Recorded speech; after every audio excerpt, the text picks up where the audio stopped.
There it is. Are you? I don't have any of my sounds. Let me see.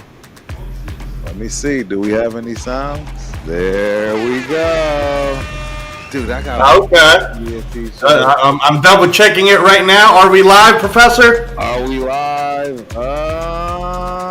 It looks like we are live on one. Let's see.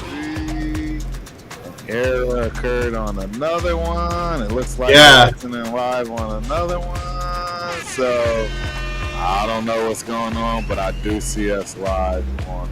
Maybe we're live on Ultimate Raider Fan, right? Trying to go on there, but that's where I see it. Yeah, I'm trying to go on the knockout canvas right now, and it's not.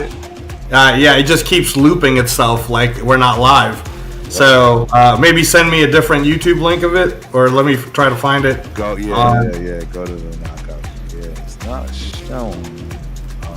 Yeah, because here, let me see. It's showing. Let's see. I'm checking this out right now. Okay, it looks like. I'm pretty sure we're live in effect. Oh yeah, we are live. Okay, cool. All right, so I got us right here. Yeah. All right, ladies and gentlemen, episode 1 of the Knockout Canvas. We're doing it. But it's all good. It's happening. So you guys are right now live with Professor Terence Crump, Coach Angelo Reyes. Yes, we are doing a combat sports show, trying out some stuff right now. And actually, for our episode 1, Professor Terence's favorite fighter, Abdullah Mason, he is currently walking in the ring right now. If you guys want to watch along with us, it's ESPN. Just go to your ESPN or ESPN Plus, and it is live right now. Correct. Yep, live and correct. Everything looks live, man. But I'm No, we're live. I'm nervous about the Ultimate Raider thing because I can't see anything, and I want to get them to come over. You know what I mean? So I am going to create something here real quick. Yeah. No, take your time. I'm gonna go get this shirt off my back because I want a real different shirt. Don't worry about what I'm talking about outside, But yeah, hook it up. I'll be right back. No problem. So again, everybody, this is a project that Professor Crump and myself have been talking about for I want to say about a year and a half now, maybe a little longer, and it's been super fun to put it together, so you guys would know Professor Terence from the Ultimate Raider Fan 32. That's his regular channel in where he gives us all the insights with the Raiders. I'm a Raider fan myself, but I don't have my own channel yet. You guys probably have seen me in some of the other people's different shows like Captain Jack Rackham or Protect the Shield. And this is a project that me and Professor Terence have been talking about forever. Because for you guys who may not know, and we'll talk about this some more a little later, but Professor Terence is a black belt in Jiu-Jitsu.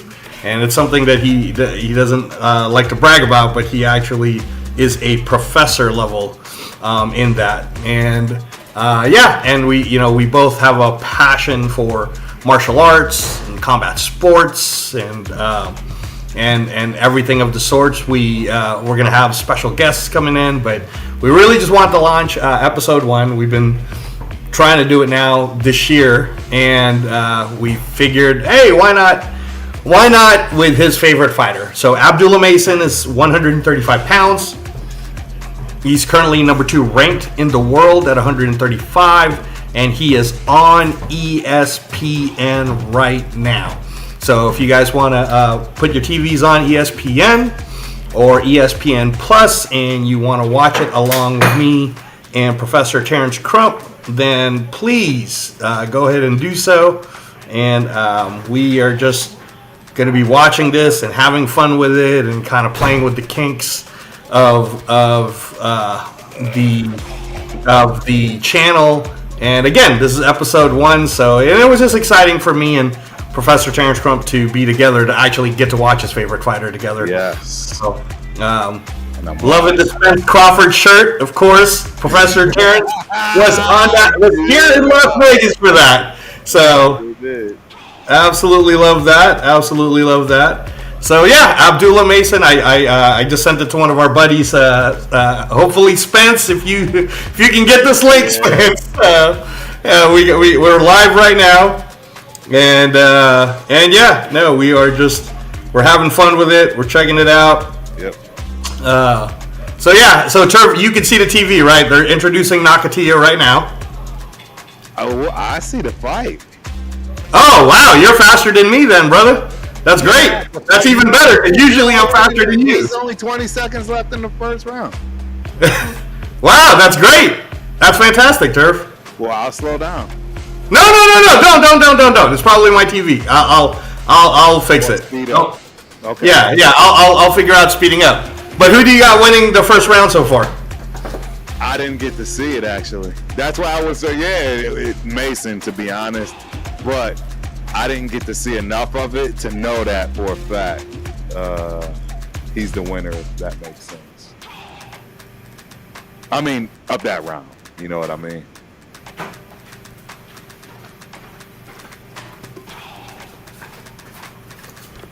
Yeah, I'm going to catch up to you right now because what I'm going to do is I'm going to run it on my phone, which I think has a faster...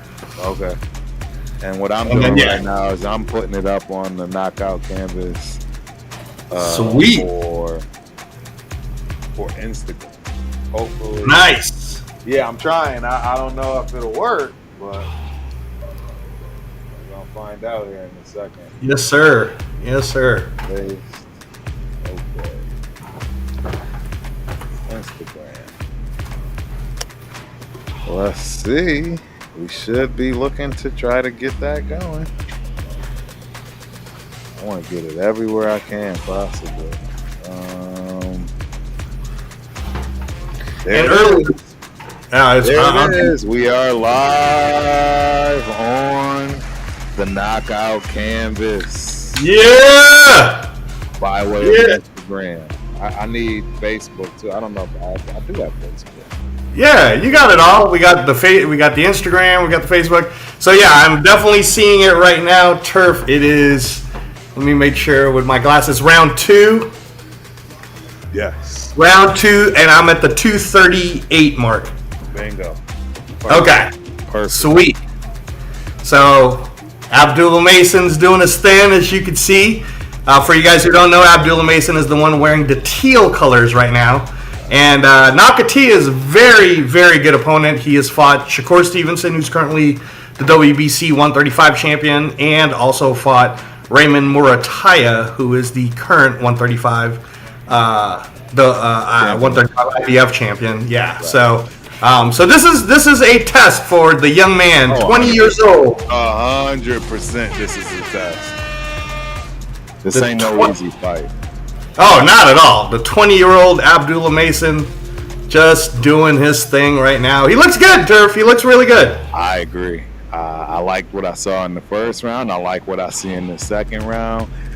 He's a young fighter, man. So he gets impatient. He does a lot of young fighter stuff that gets him in trouble, and that's where I get nervous. But I'm not, you know what I mean? I expect those things to simmer down.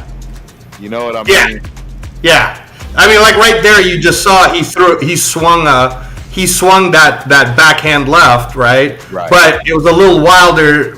But you can see he's starting to control it. And what I've liked so far in the first 5 minutes of him controlling the fight is he's really establishing that educated jab we always talk about. Correct. Yeah. 100%.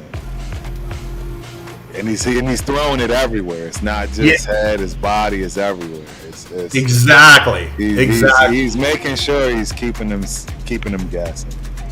Right. During the fight, you can't do. Yeah, you have to keep people guessing. Yes, sir. Yes, sir. Hey, FYI, this is a great fight right now. Seriously, this is no. It looks like Abdullah is going to steamroll this dude. None of that stuff. This kid came to fight, man. Don't get me wrong. I mean, Mason's looking good.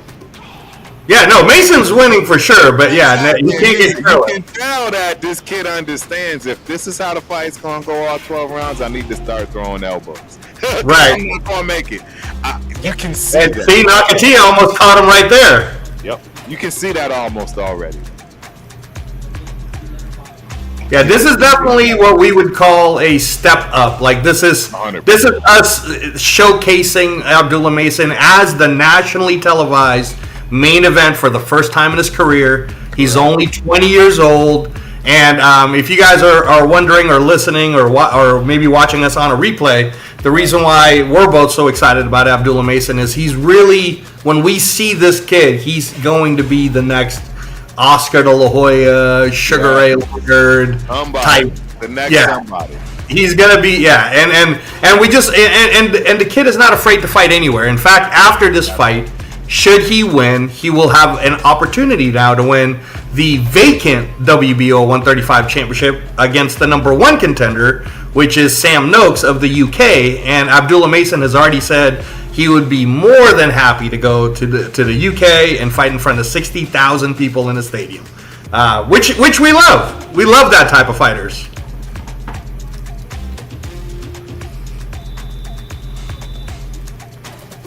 I'm just, excuse me guys, as I'm watching, I'm also trying to send the link to a few of our friends so that they can maybe watch along with us on ESPN and ESPN Plus. We are watching it. Round 3 right now, Abdullah Mason versus Nakatia. Abdullah Mason has won the first 2 rounds.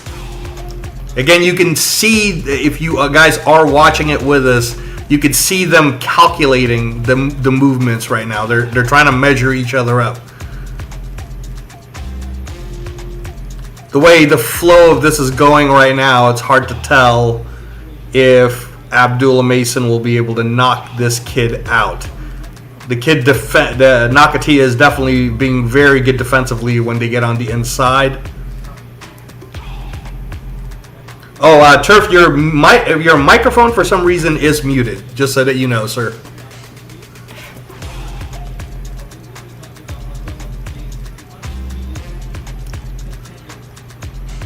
Don't know why it was muted, but it was muted. Couldn't hear anything you were saying. Again, to the audience who can hear me, Abdullah Mason right now is pressing the action. Very tactical. He's going up and down, body head, shaking his arms off a little bit. Yep, I still can't hear you. You are still on mute.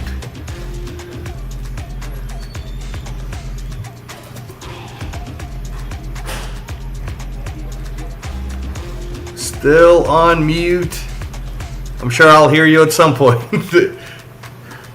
Again, ladies and gentlemen, as we're doing this, me and Professor Crump's watching it together live, we are also working out the kinks of the channel. This is episode 1. You can see him right now watching it in his beautiful big screen on the wall. I wish I could hear him, but I still can't right now, ladies and gentlemen. I don't know if you guys all can. I don't think you can. He is working on it, though. He is working on it. Hopefully the mic will show up here pretty soon. Yep, I'm checking it on our live YouTube right now, and still cannot hear Professor Terence Crump, but that's all right. Abdullah Mason defending really well. This is a nice little action. Ooh! Oh! Oh! Oh! I still can't hear you, Professor Terence, but you see your guy's opening it up. He's opening it up.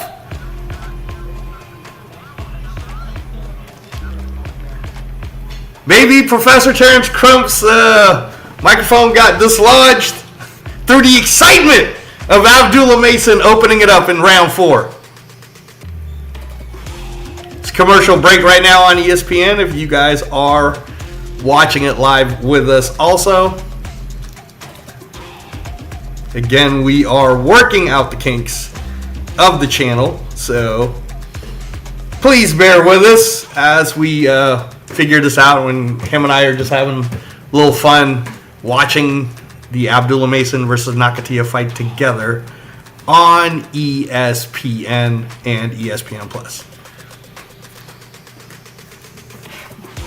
The show that we're doing is designed for, again, it's a design to be open and welcome to all. I think that we both believe that, especially here in the United States, boxing in general, and really in general combat sports, it's not a top 5 type sport versus outside of the U.S., anywhere you go, whether it's Mexico or Canada or the UK, especially Japan.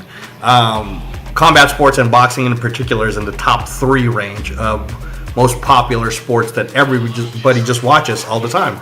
And part of the reason why is because they show it on regular television. They talk about it on regular news. And here in the U.S., it's really treated as a very specialty pay-per-view type sport. And both me and Professor Terence wanted to just kind of educate everyone on how to watch everyone correctly and how to do so. Hold on just a second. Let me check and make sure that Professor Terence Crump is doing all right.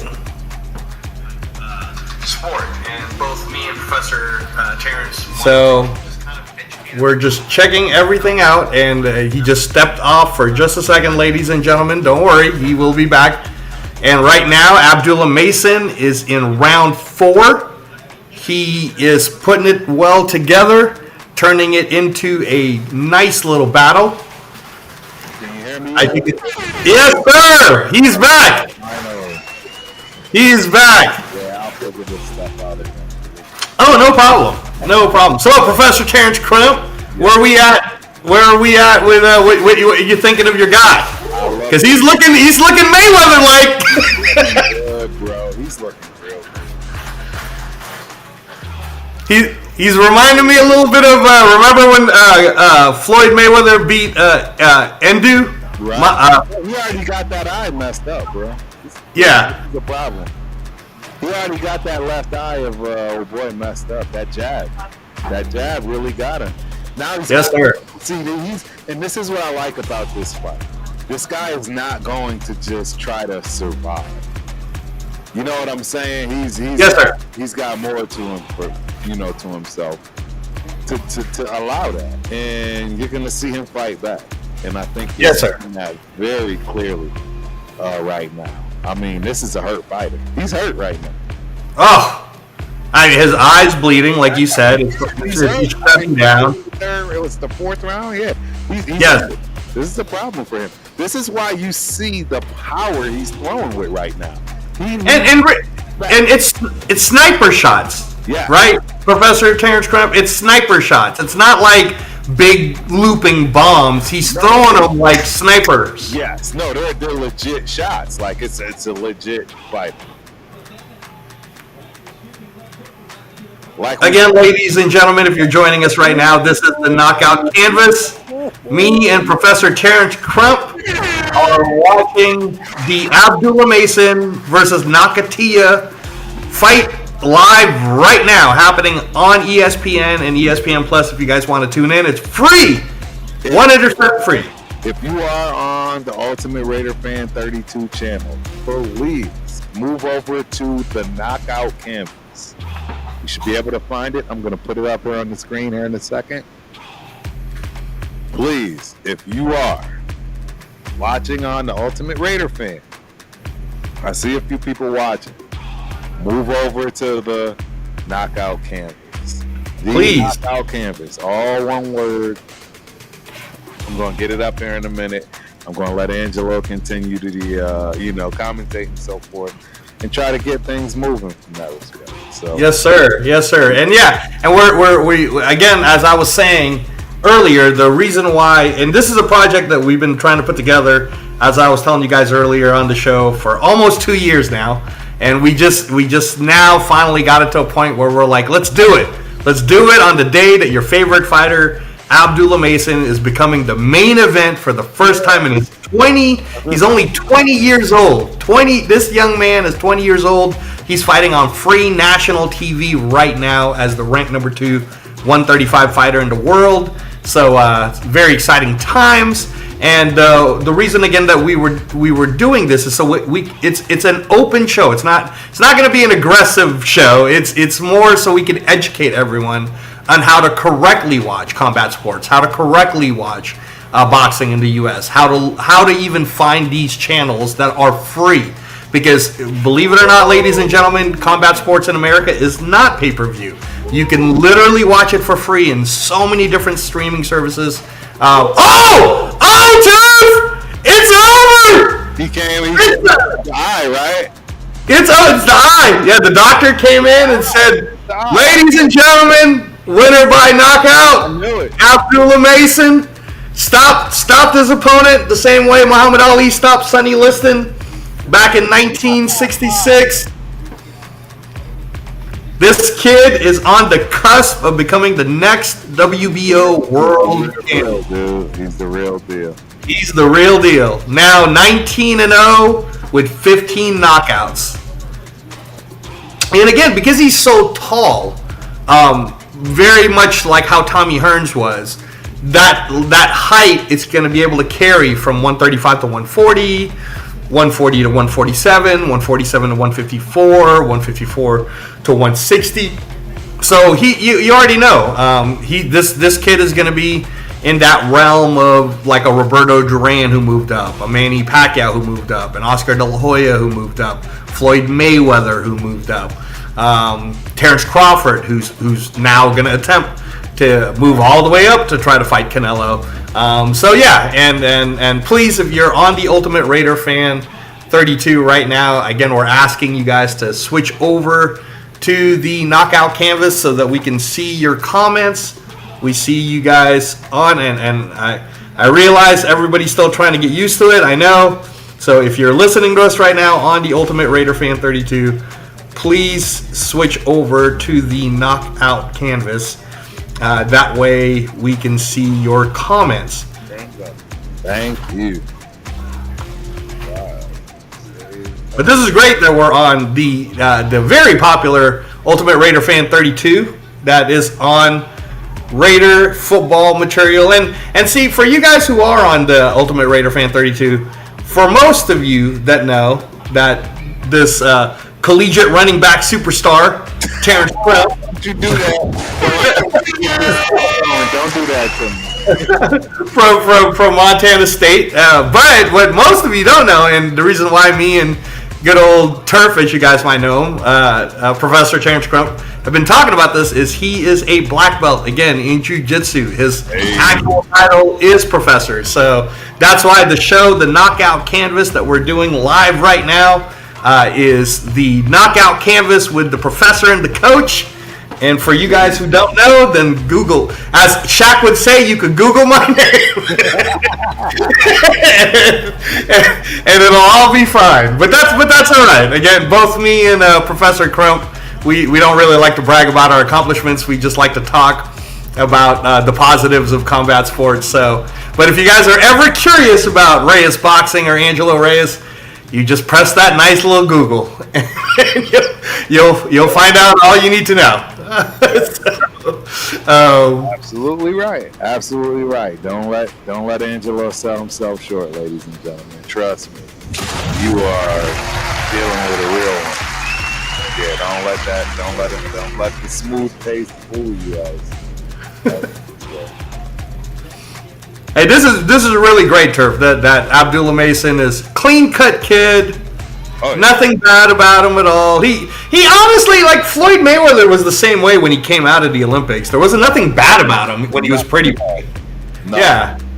I think that again, Abdullah Mason has a real shot, a real chance at being that humble Sugar Ray Leonard, let's get you up there type of a kid. But he's gonna need he's gonna need people to want to fight him. You know, once he gets that first title, he's gonna need them challenges. I agree 100%. But man, 20 years old, the current NABO, I believe, and the USBA. I mean, this kid is he's just right there, man. Ranked number 2. He's right behind Sam Noakes, who's also undefeated from the UK, who's number 1. And Sam Noakes is no joke, so hopefully that is the next fight. I think that's probably what they're going to talk about here on ESPN. Right.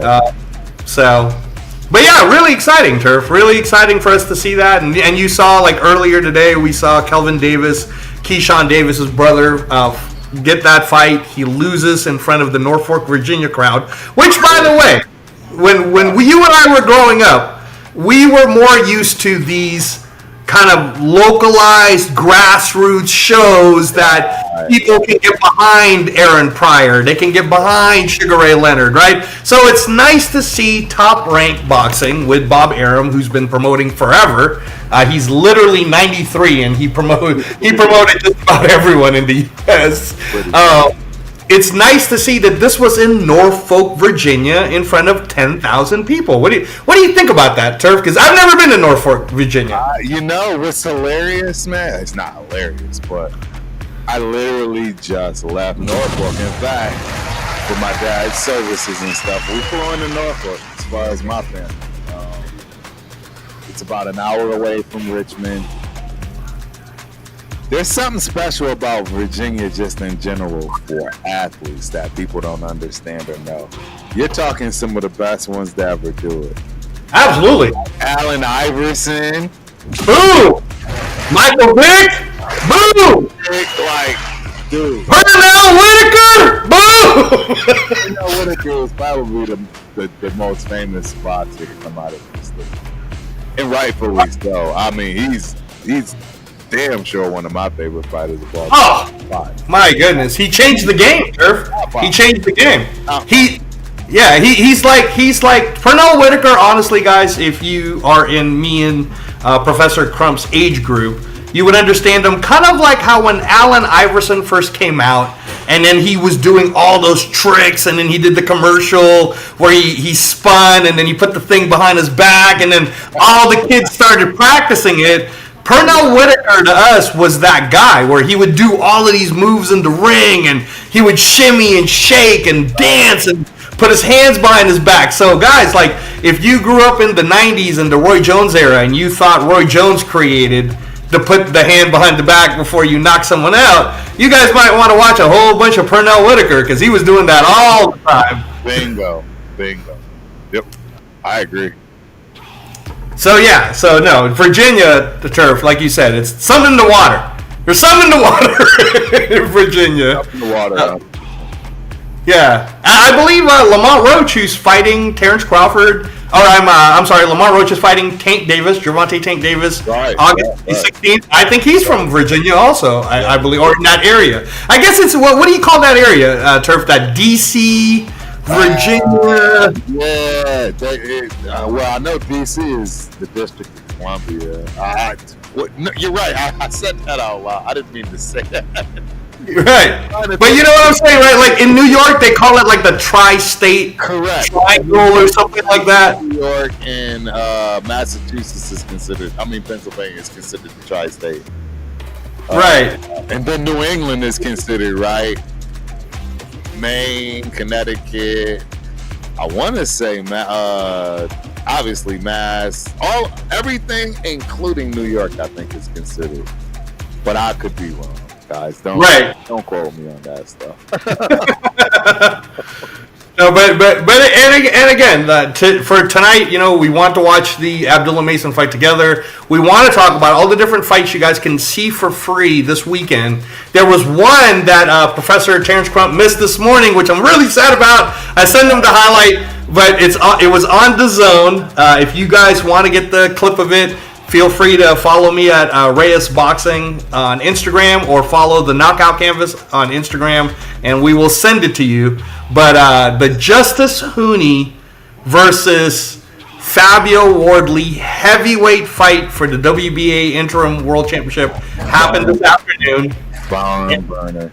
Oh my goodness, guys! And I want to ask you this, because I've always wanted to ask you this on a live show, but What do you think it is about the fact that we are in a state of heavyweight boxing right now that's been better than we've seen it since, I want to say, even the 80s.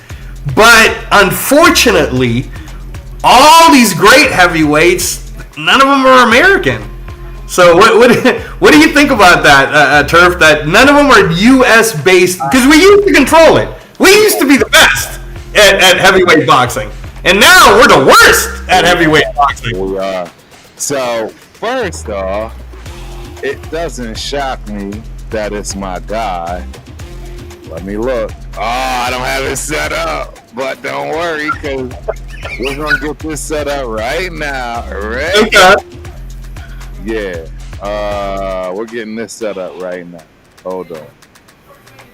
Copy that link. Hold on. We're going to get this set up.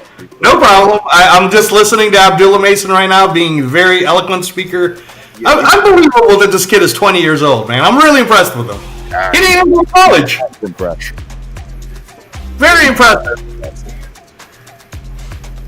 Yeah, he's smiles. Very religious, smiles, no bad words coming out of his mouth. He's very, very sellable, this kid. Very sellable. Right. Oh, 100%. All right. Let me see. Let me see if this worked out. So, to you guys who are just listening to us right now on the Knockout Canvas, or if you're still on the Ultimate Raider Fan 32, we're asking you to switch over to the Knockout Canvas, the new show format with the professor and the coach talking all combat sports today as we're watching a live event. And I got it up. It doesn't shock me at all that our first comment comes from yours truly, BTS. Protect this shit. Oh, thank you, Chris. Thank you, Chris. Chris is really good, ladies and gentlemen. If you're listening to this on a replay or if you're watching us live, at betting, he makes a lot of money betting, this guy. And every once in a while, me and Professor Crump will try to give him a little nugget. You know, and we're not always right, but, you know, we give him at least the logic of why we're thinking a certain way. Right. But thank you, Protect the Shield, for coming. Yeah, coming through. Appreciate you for, watching the show, man. While we work out these kinks, because there are some kinks. I'm not going to lie to y'all. This... So, Chris, the question I was asking Professor Terence Crump here was that we've been in a great state of heavyweight boxing now over the last 2.5 years. It's been better than it's ever been probably since the 80s. And the problem is none of them, there's literally none of them are United States boxing stars. No. So I asked him, why does he think we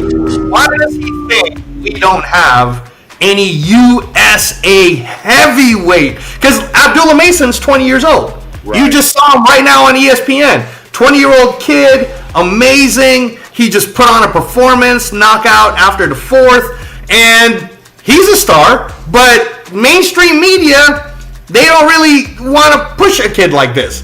But if Abdullah Mason was a heavyweight, if Abdullah Mason was 250 or 230, or this nationally televised show on ESPN would be all, Stephen A. Smith would be talking about it every day. Right. You know, right. So again, Professor Terence, why, in your opinion, do you believe that we really have not developed any USA boxing heavyweight superstars since?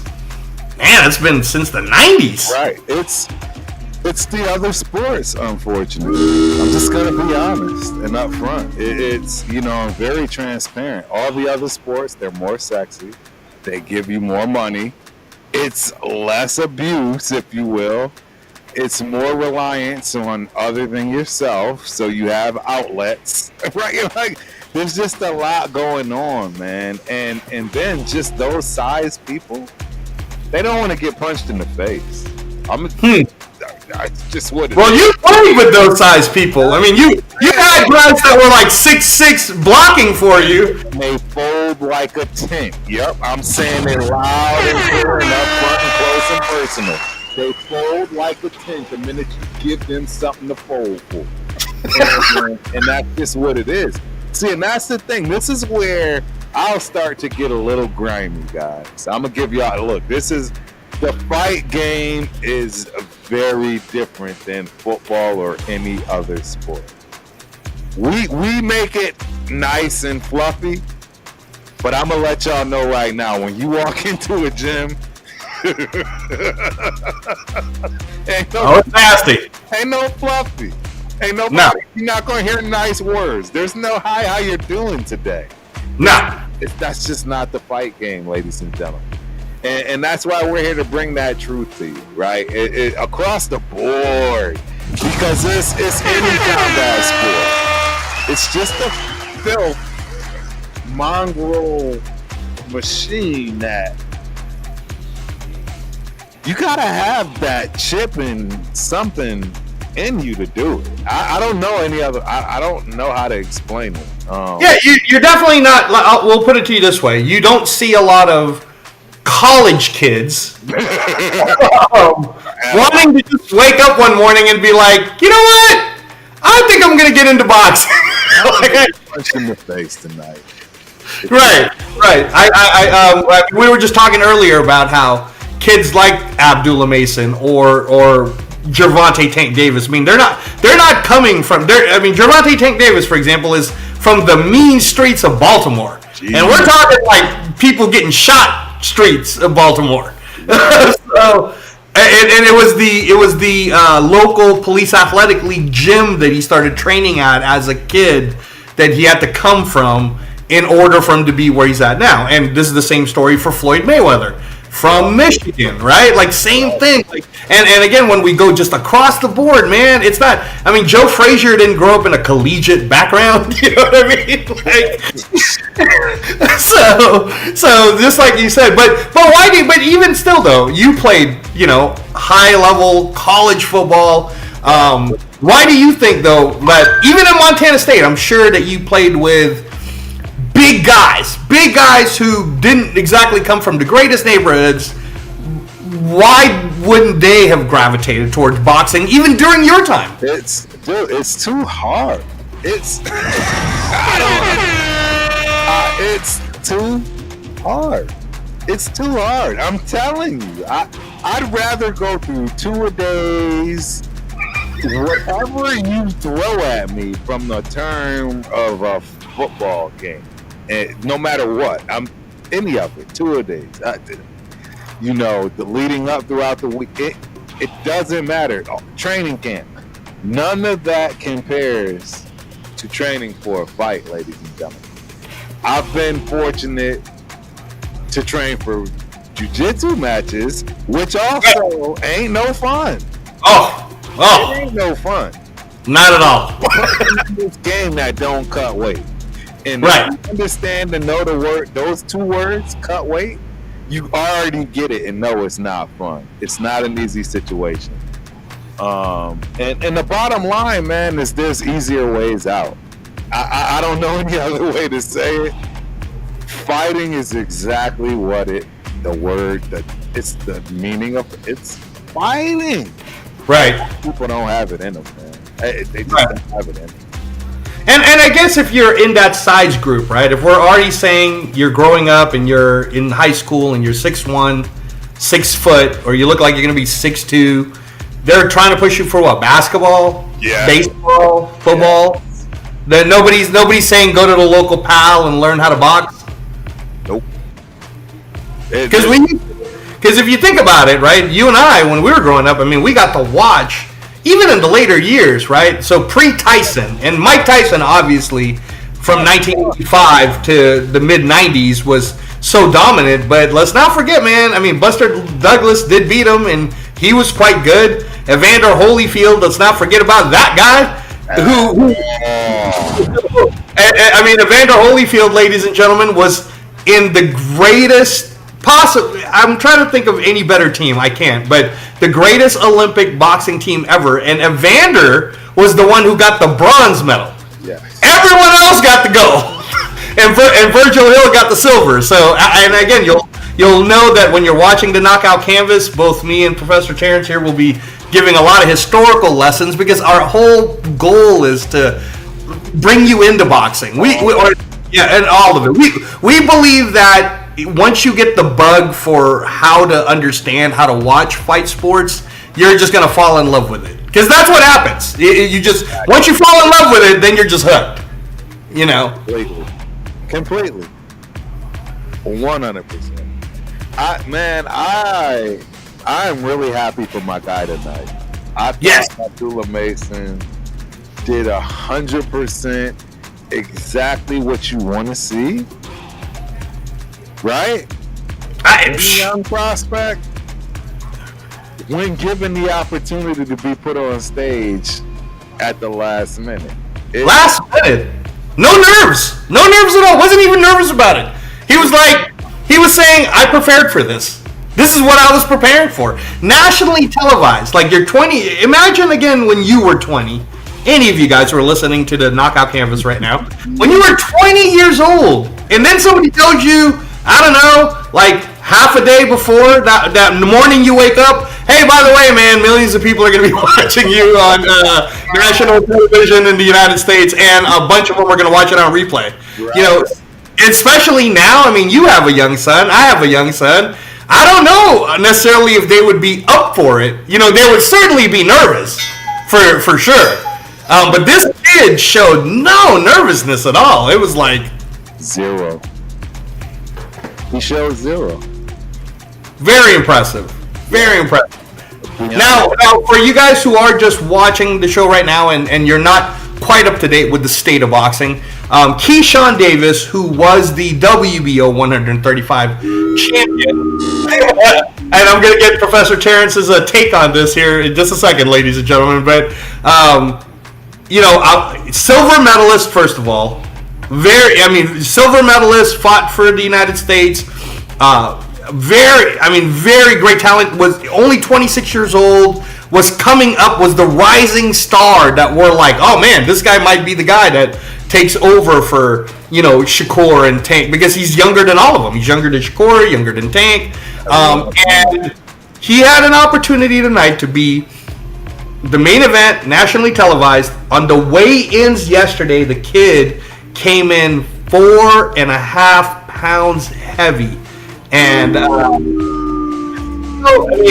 again, for you guys who are curious or want to Google search what I used to do, for me personally, Professor Terence, as you know, I was in the industry, got to work with some of the greats like Freddie Roach and Roger Mayweather and whatnot.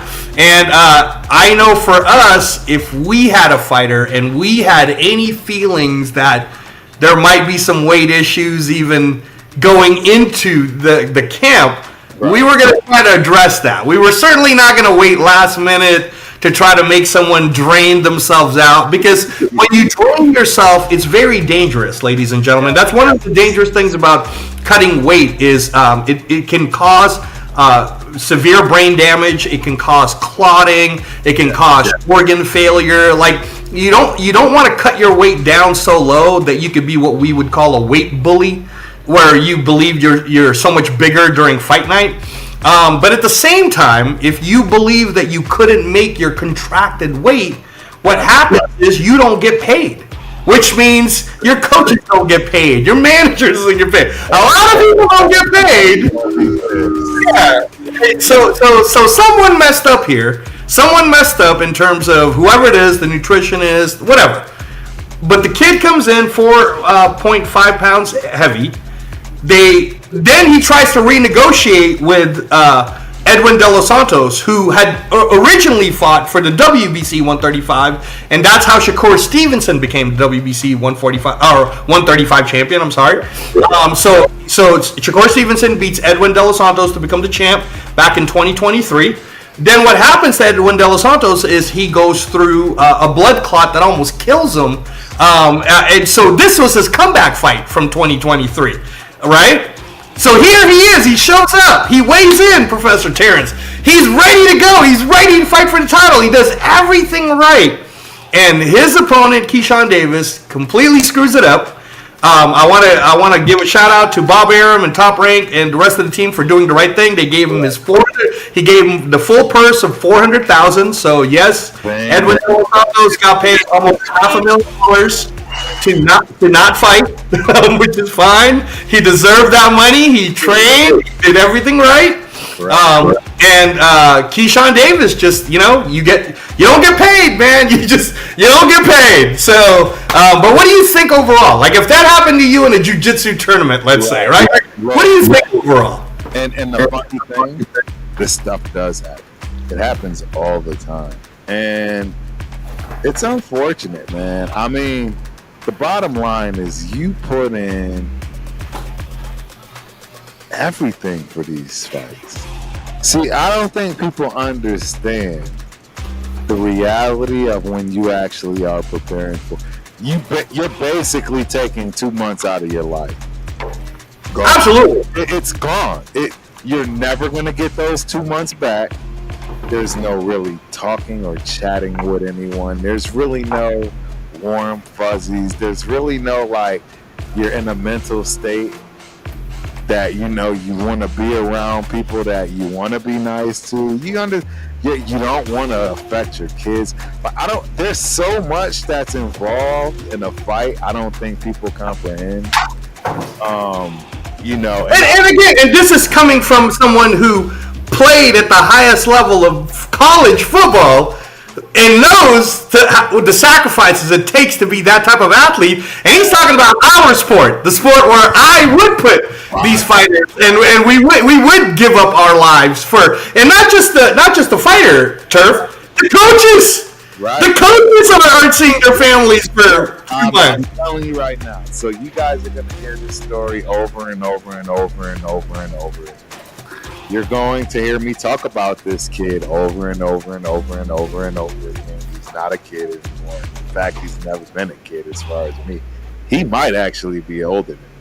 I think I might have him. I think he is older than you. I think he's older than you, Turf. You're referring to? Yes. I'm referring to a person that honestly, if there was anybody walking this planet Earth where you would have never thought in a million years, and I know this is going to throw you off because I don't know if you're even thinking about who I'm thinking about here, but this man's name is Eric Harding. Yes? Harding. I got to see from the conception, the throwing the ideas around, who's going to fight. I saw it from everything to, okay, this is who we're fighting.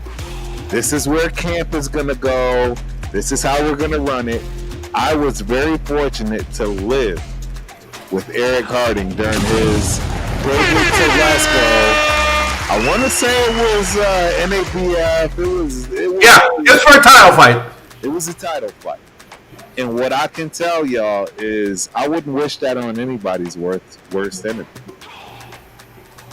I'm talking whether you're the child of the dad training for this fight, whether you're the wife of this guy training for this fight, whether you're his best homeboy. Nobody wants to deal with this man because he's getting himself literally ready to go to war to death. To death. There is no such thing as playing around in this. I mean, and like Angelo said, it trickles all the way down, man, because guess what, ladies and gentlemen? Trainers don't get paid. Trainers don't eat if fighters don't win. Managers don't get paid. Even if they win, they don't get paid. They get screwed. Amen to that, brother. Amen to that. There's a lot. There's so much in the fight game, which is why you see it the way you see it. There's a reason why people choose baseball, basketball, all these other sports, man, because at the end of the day, and this is, I think, the biggest part of it that you won't see. You won't see guys turn to this.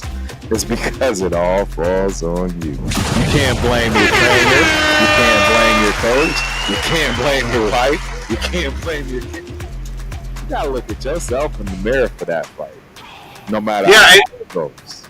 and would you say too that the difference in, let's say, playing football, the NFL, college football, or basketball, or even baseball is it's very team related, right? But You're never alone. See, you're never alone, and when you do actually make a mistake, it's not really costly. Don't get me wrong, it can be very costly. It can be a touchdown. It can be the game loser. But being costly in the game of combat sports, that could be your life. right. Yeah, and we don't speak about that lightly, especially us who was in there and got a chance to be a part of the whole combat sports industry. Because just this year alone, we've already 3 fighters have already died in the ring across the world, and the average, if you look at the global average of boxers who die, is 13 every year. At least 13 will die. So I mean, if you heard that about the NFL, do you think that it would still be a disaster? You know what I mean? No, not at all. So yeah, so like you said, but even still, like that's why it does make me wonder that we don't have an Abdullah Mason who weighs 230 pounds. Why? Like, do you believe it's more so also that these kids now that are growing up, and believe me, there are a lot of these kids growing up. My son, unfortunately, was one of them watching this guy, Jake Paul, and they somehow now think in this influencer world, a kid like Turf's son right now has a belief that he can wake up tomorrow morning and, hey man, if Jake Paul can do it, then I can do it too. And both you and I know that there's a certain discipline that it takes to really do it. Really do it. Not fake do it, right? Really do it. So why is it that it's the influencers, Turf? Or even Le'Veon Bell, I believe, is still boxing right now. Or you know, so what? I mean, what is it like? Because the one kid that there's 3 different kids I can think of off the top of my head, but one of them you'll know, Kurt Scobie, who did play college running back. Right. He injured his knee, I think it was, and then he was like, I'm going to keep sticking to boxing. And right now, I believe he's undefeated at 140. I believe he is. So, you know, how come we don't have more of that? Well, how come Terence Crump didn't say after college ball? You know. And the funny thing is, I actually did, right? A lot of people, and I don't know if I even told you. I'm pretty sure I told you. Yeah, you told me. But go ahead. I had a smoker right after my years were over. I hopped into that ring without hesitation, without any coaching, without any training, without anything, because how I was raised, how I grew up, the type of people I was around, the things that I did to be able to protect myself, regardless of the training that I had. I was very comfortable. You know what I mean? Until I got in there and realized that I should have been uncomfortable. And then it's funny because my whole jiu-jitsu career and life, etc., came out of something very similar. Like, you think you're safe until you realize you are absolutely and completely not. Right. So this is man, a lot of it stems from you are taught to play nothing but team sports your whole life. That's just the other thing. Yeah, in the United States, right? In the United States. There are very few sports that you actually are not, you know, at the fault or hands of someone else. And I think that's what really happens, particularly the people like myself, because I'm going to tell you right now, I never won anything in football, and it's probably going to pay me. That'll be what I'm on my deathbed saying, and people are going to be like, of all things this dude is thinking about, he's still thinking about the fact he never won shit in football.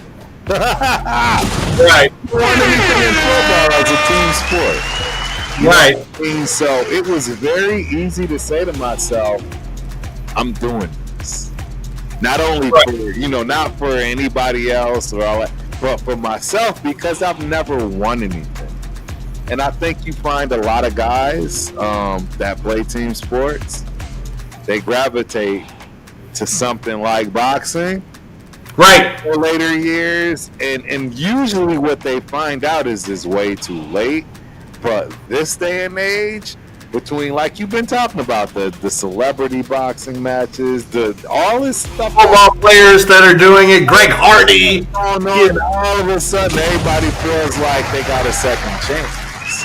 But people are paying for it.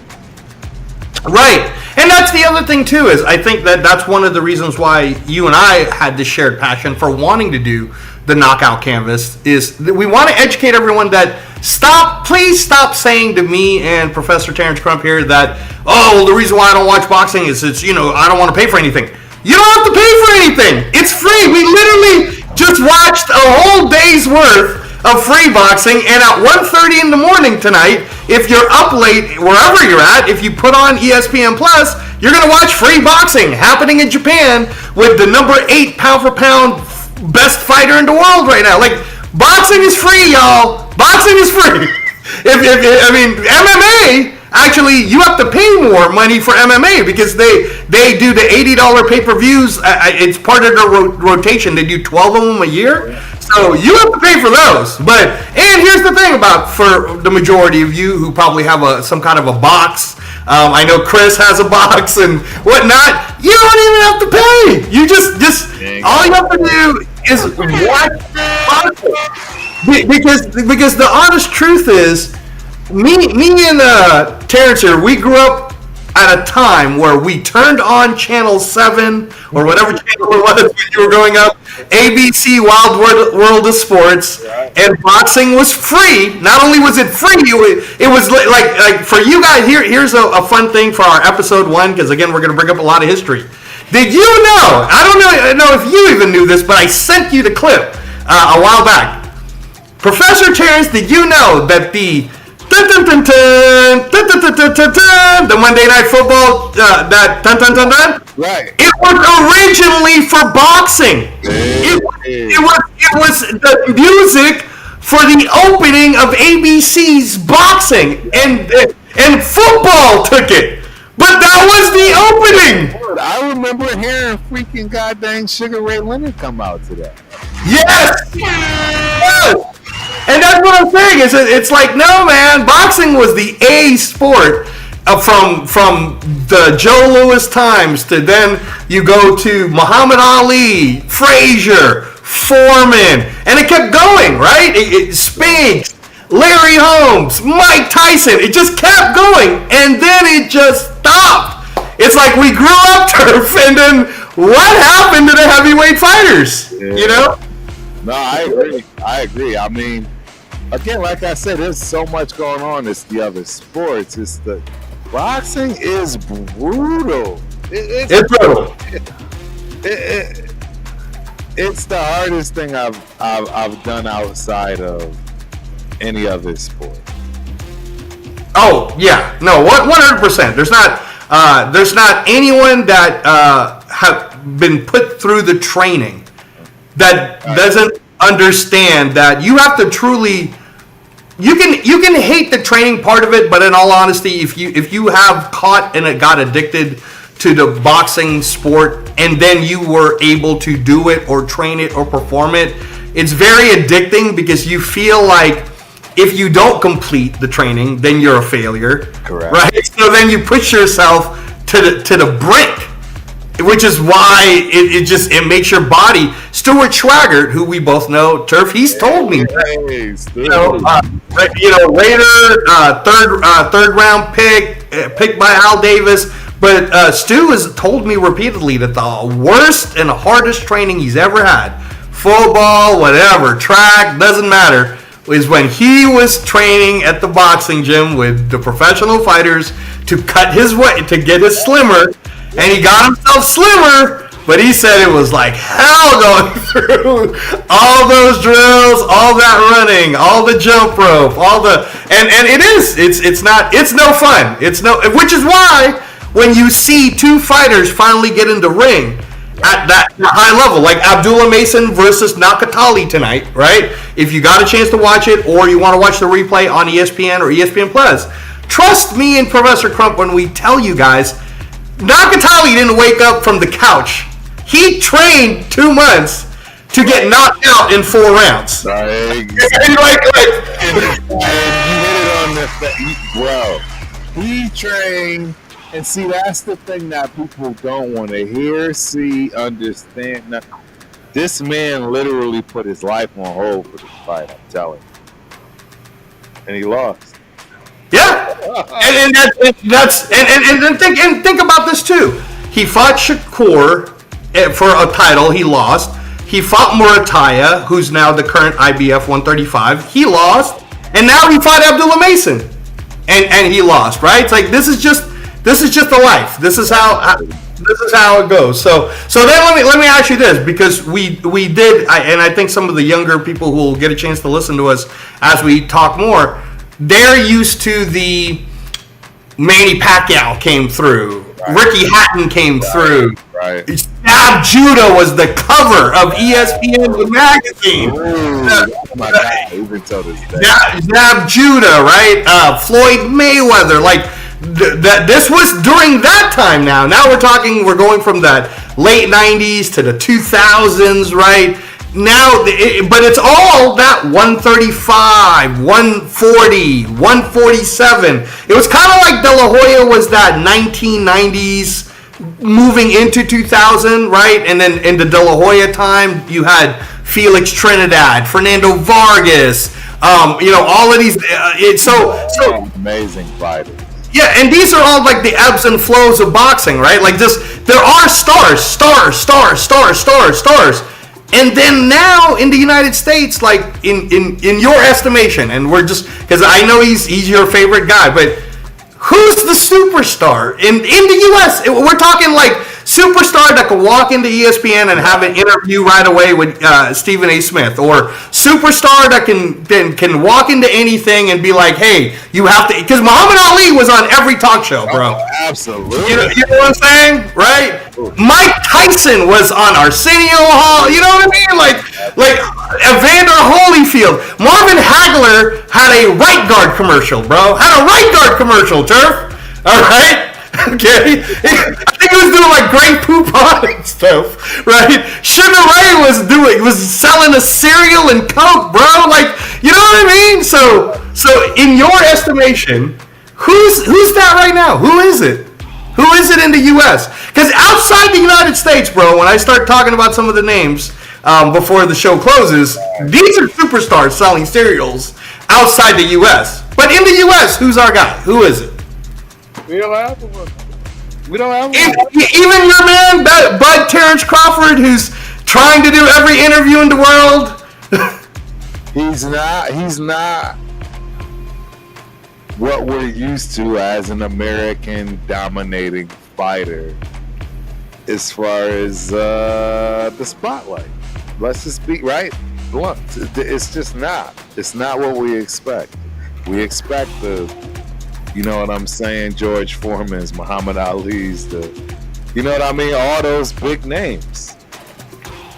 Are you telling me that in the United States of America, Shedeur Sanders, who was the number 5 pick overall, that's the 4th quarterback for the Cleveland Browns right now, is more popular than the best American fighter that we have, the best USA boxer that we have? That's so true, and it's so sad because, man, it used to be a thing.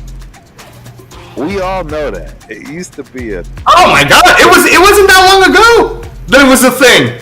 It wasn't that long ago that it was a thing. I mean, the thing is now, and again, I don't want to get too... guys, we're always going to try to keep me and Professor Terence here. We're always going to have our back and forths, but as much as we can, we're going to try to not keep things political or racial or anything else. But I got to throw this out that more people are watching Jake Paul, maybe because of the demographic. You know what I'm saying? I'm just going to throw it out there, man. Like, demographically speaking, right? He's hitting them. He always says the Disney character, whatever. But those households are not the same households that Gervonta Davis grew up in. Those are not the same households that Abdullah Mason grew up in. So it's a lot easier, right, to throw out a Tommy Morrison looking guy than a Deontay Wilder looking guy who was smashing everyone. Absolutely. Because you know me, guys. I'm gonna keep it 100 when it comes to boxing. I'm never gonna be like, oh, Angelo hates this guy. I don't hate any of these guys because I know what it takes. I know what it was like. I trained some of them. I was with them. Like, I know. So what I will say is I defend people like, for example, Deontay Wilder, who, why are you guys hating on someone, for example, who was the Mike Tyson of that time period? Like, Turf, think in your head, prior to COVID, when you thought of boxing in the United States, and Deontay Wilder was undefeated, knocking every single person out, right, and Stephen A. Smith was giving him all that time, right? What, you know, why are we flipping on him now when all he really did was lose to someone who's quite good? Zhilei Zhang doesn't suck. Zhilei Zhang knocked out Joe Joyce, who was a silver medal Olympian and was younger than him. He's not. That's soft. You know. So, but that's what I mean is Deontay Wilder's dimensions, guys, and he also played football for Alabama, but you know, again, he chose to go boxing. But he's the same dimensions as Kool-Aid McKinstry, right? So, you know, I'm just saying that when it comes to just the boxing world, I would have loved to see more of just at least my belief is right. Regular USA media, including local USA media, whichever country you live in, whichever state you live in, whatever, they don't show boxers growing up the way Hagler. Hey, this is our local guy, Hagler.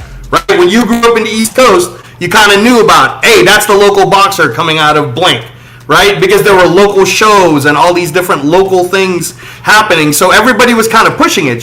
People forget that Sugar Ray Leonard wasn't a national star right off the bat. In fact, if you read his book, he had to go raise money himself from investors to put himself on TV to do shows locally.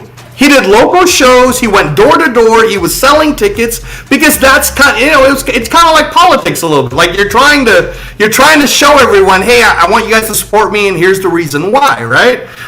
So do you believe, Turf, that the inaccessibility of that is maybe the reason why Abdullah Mason isn't a bigger star than he is right now?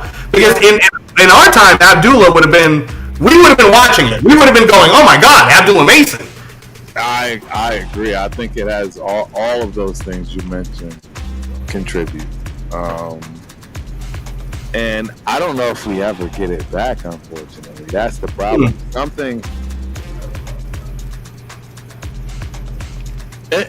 You know, at some point there will be the individual switch.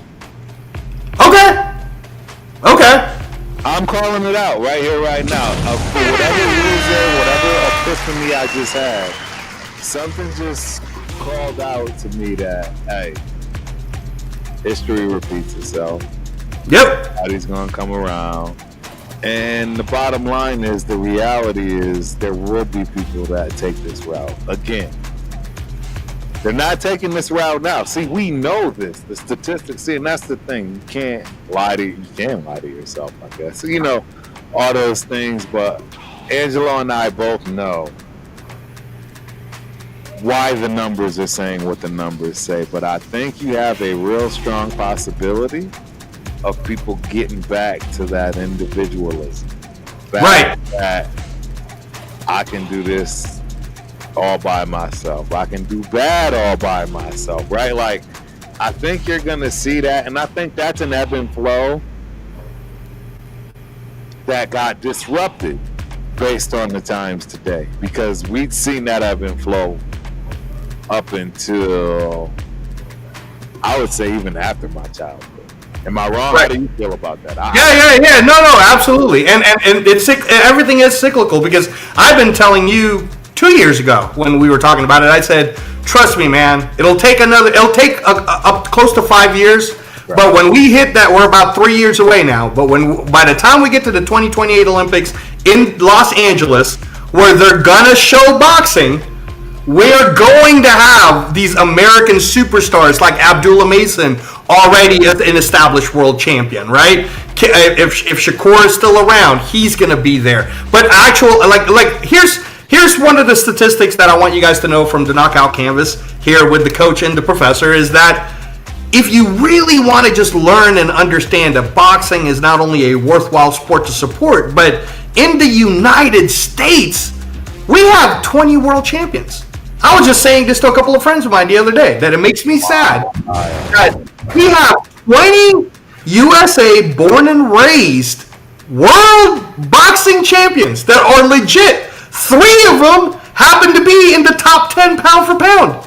And I could guarantee you, I could look you in the face right now, Professor Terence, and you tell me, honestly, you walk out the door, those Starbucks, right? Can you find someone who will give you at least 5 names? Right. 5 names of current world champions. Right? 1 name, let alone 5. But it doesn't make you kind of sad that you know they'll know who Jake Paul is. Yeah. They'll know who Jake Paul is, but they won't know David Benavidez, Terence Crawford. It's you know what I mean, right? I mean, Shakur Stevenson, you and I are both in agreement on this, that Shakur Stevenson is kind of like our ceiling for him, because we don't want to offend like Marcus Banks or any of the guys who are listening to the Ultimate Raider Fan 32 and are going to come over to the Knockout Canvas. We're not telling you guys that these guys are equal to those guys that me and Professor Terence here have already seen throughout their careers. What both of him and I are saying is, it is our hope that someone like Abdullah Mason, for example, can get to the status of Oscar De La Hoya. That's where we see it. We see a ceiling like that, right? Yes. And we believe that Shakur Stevenson, his ceiling would be Pernell Whitaker. Oh, you know, Pernell Whitaker, dude, don't get me started. Pernell, Sweet Pea? I'm just throwing it out because think about this, right? Pernell Whitaker, when he was doing this thing, he was definitely American popular because he was the gold medalist in the 1984 Olympics, correct. Right? Correct. Everybody loved the fact that he could dance around. He literally could like spin around people in the ring, right? He was really like Roy Jones before Roy Jones was even around, you know? Everything before everything. Yes, I mean he was like, again, and if you're a basketball fan and you understand the Allen Iverson analogy that I used earlier, that was kind of what Pernell Whitaker did. He made us all go, what did he just do? He went around that guy 360. He went to the guy's back, and then he went back to the front, and then he hit him. like how is that possible? So that's how we used to see Pernell. But Pernell, as you know, he fought everyone, even in his older age. He fought De La Hoya, who I'm sure at one point when we get at that conversation, who really won, De La Hoya or Pernell Whitaker, right? He fought Chavez, who you know I'm going to say, right. I thought Pernell beat him. I thought Pernell Whitaker won, right? But Pernell Whitaker was that guy, right? Was that dude. So you don't believe that Shakur Stevenson at 27 years old right now, by the time he gets to 37 maybe, and he fights all the different people that he's going to fight, you don't think his ceiling? No. So now that you say it from that perspective, yes, I do. But you're talking about Shakur Stevenson. He's literally one of the up-and-comers. And when I say up-and-comers, ladies and gentlemen, what I mean up-and-comers of all time. I don't mean just some dude that was a great fighter. No, he has.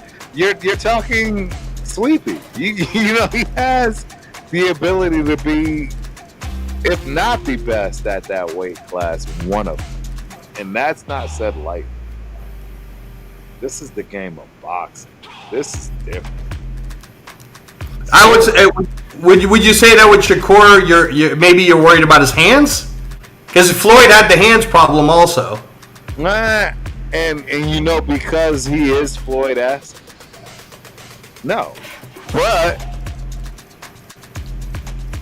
I wouldn't be surprised if, because of his hands, you know, things don't work out the way he expects them to. And when I say that, what I mean is that he wants that limelight. I think Shakur Stevenson really wants to be known not only as a guy that can outbox you, but a guy that can knock you out. For whatever reason. And right. It's just not in this game. Right. He's more Pernell, right? And people forget that one of the great things about Pernell Whitaker was he was amazing at attacking the body. And back in his day, the reason why Pernell Whitaker had so many knockouts also is it was 15 rounds. Yeah. He was working the body for like 8 of them. You were ready to go. Right. So it is. I understand what you're saying there. Do you think that then because Shakur is Floyd-esque, he can't control the market in kind of forcing you to fight him? So is that maybe the reason why you haven't seen him fight a Tank Davis or partially, absolutely. Partially. You don't think a lot of people want to fight him? No, hell no. Right? Like who's nobody's signing up for that. Right. Nobody's signing up for that unless they have to get the bag. Like you know what I mean? It has to be mandatory. Right. Which is by the way, ladies and gentlemen, if you're listening to the Knockout Canvas right now, Shakur Stevenson is fighting his mandatory on July 12th in New York City, July 12th at the Louis Armstrong Stadium. And if you guys don't know what that is where the U.S. Open is held for tennis. So he's fighting in that auditorium. He's the main event. And his mandatory is a guy by the name of William Cepeda, who is currently right now the WBC interim champion at 135. Turf, did you see William Cepeda's fight with Tevin Farmer? I'm just curious. Or I think I did. He won that fight, right? Yes. And you see that he's that relentless kind of like he literally reminds you of and I don't want to say this because then like Marcus Banks is gonna go, you guys are crazy, you're comparing him to. I'm not comparing William Cepeda to any of these guys. I'm just trying to explain to you a style that William Cepeda is doing. But William Cepeda is very forward moving. I want to throw a lot of punches. So it's kind of like a very Cesar Chavez type style of I'm going to keep coming forward, kind of like what he did with Meldrick Taylor. Keep coming forward, keep throwing as many body shots, keep throwing as many punches as you can. Right. So that fight is happening. Do you believe that Shakur is just going to roll him? Or do you think, kind of like what happened to Floyd, and people forget this, Floyd Mayweather's first official knockdown in his career is when he broke his hand hitting Carlos Hernandez, and then he had to take a knee. So it wasn't even Floyd getting punched. The pain of his hand shattering was so bad, he had to take a knee. And Shakur, we know on his last fight in February in Riyadh, he was hitting Josh Padley to the body, and he kept shaking his hand. He would hit him, and he'd shake his hands, right? Because he's coming from those hand surgeries. So do you think that July 12th fight could actually be a very upset type of a fight because of those hands? Or do you think Shakur can do it? I think Shakur can do it. I think he's got the skills. I mean, see, that's the thing that people would say and nobody actually really listened to because they just got whether it was Mike Tyson, right? Whoever your favorite heavyweight was that would just knock people out. But the truth is, the saying has always been true and held true from the jump, from day one. Skills pay the bills, ladies and gentlemen. That's just what it is. Boxing is a skill. It's not. You don't get lucky at it. You know what I mean? Don't get me wrong. Yes, you can have a lucky punch, right? But you don't get lucky in the game. Floyd Mayweather isn't lucky that he got the victory, right? These guys that get to 20, 30, 40, they're not lucky. That's not luck. There is some calculation, right? And some will consider that and call that quote unquote luck. Whatever. All I can tell you is that there are some guys that don't do. It's up to you to figure out who those guys are, all right? Because they're all going to be whooping. They're all going to have something to say. They're all going to be the ones saying, hey, look at my management or whatever when the fight choice didn't go right. You're going to have all those things. But at the end of the day, the real, right, Angelo? Real? Hey, man, I'm totally agreeing with everything you're saying. I'm listening to you, and I'm like, keep going, because you're not telling wrong things. Yeah. Again, the show is designed to educate everyone. So, and if you guys on the chat or when you see us weekly, you want to argue with us about it, you can. But again, just keep in mind that all you got to do is Google search the names, and we kind of know what we're talking about a little bit. A little. Not maybe it won't be the way you like us hearing it, but this is why we like to just kind of keep it to the truth, right? So there's nothing that Professor Terence Crump has said right now that's untrue. But I mean, so you believe that Shakur? We both agree that if Shakur's hands does not hurt him during that fight, right, it'll go through. So I'm going to bring up one that you might remember because this happened when I was in the Bay Area. Bill Graham Civic Auditorium, I want to say it was 2002, I think. Floyd Mayweather and Manny Pacquiao were actually on the same card. I don't know if you remember this. Floyd Mayweather and Manny Pacquiao were both the co-features on HBO Boxing on the same exact card at the Bill Graham Civic Auditorium in San Francisco.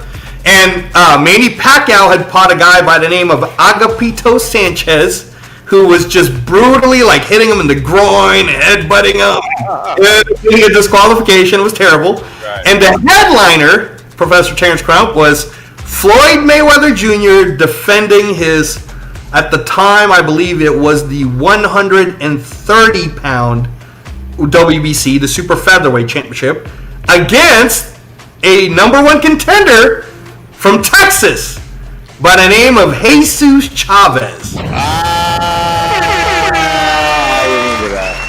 Now, do you remember that in that 12-round fight, through 10 rounds, Jesus Chavez had already thrown 1,000 punches!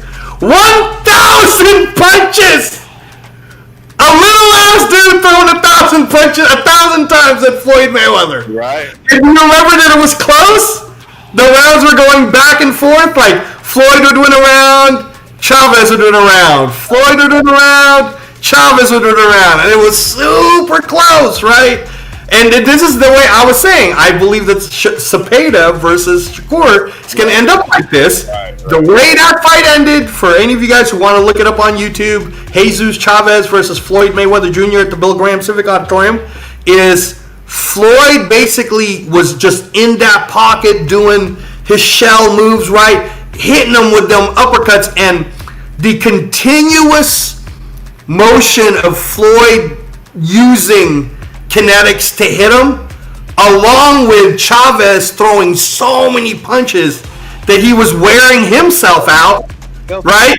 That the engine, the RPM kind of went to red, and his corner stopped it because he was like, in this next 2 rounds, I'm getting knocked out. You're gonna. I mean, that or it could be worse.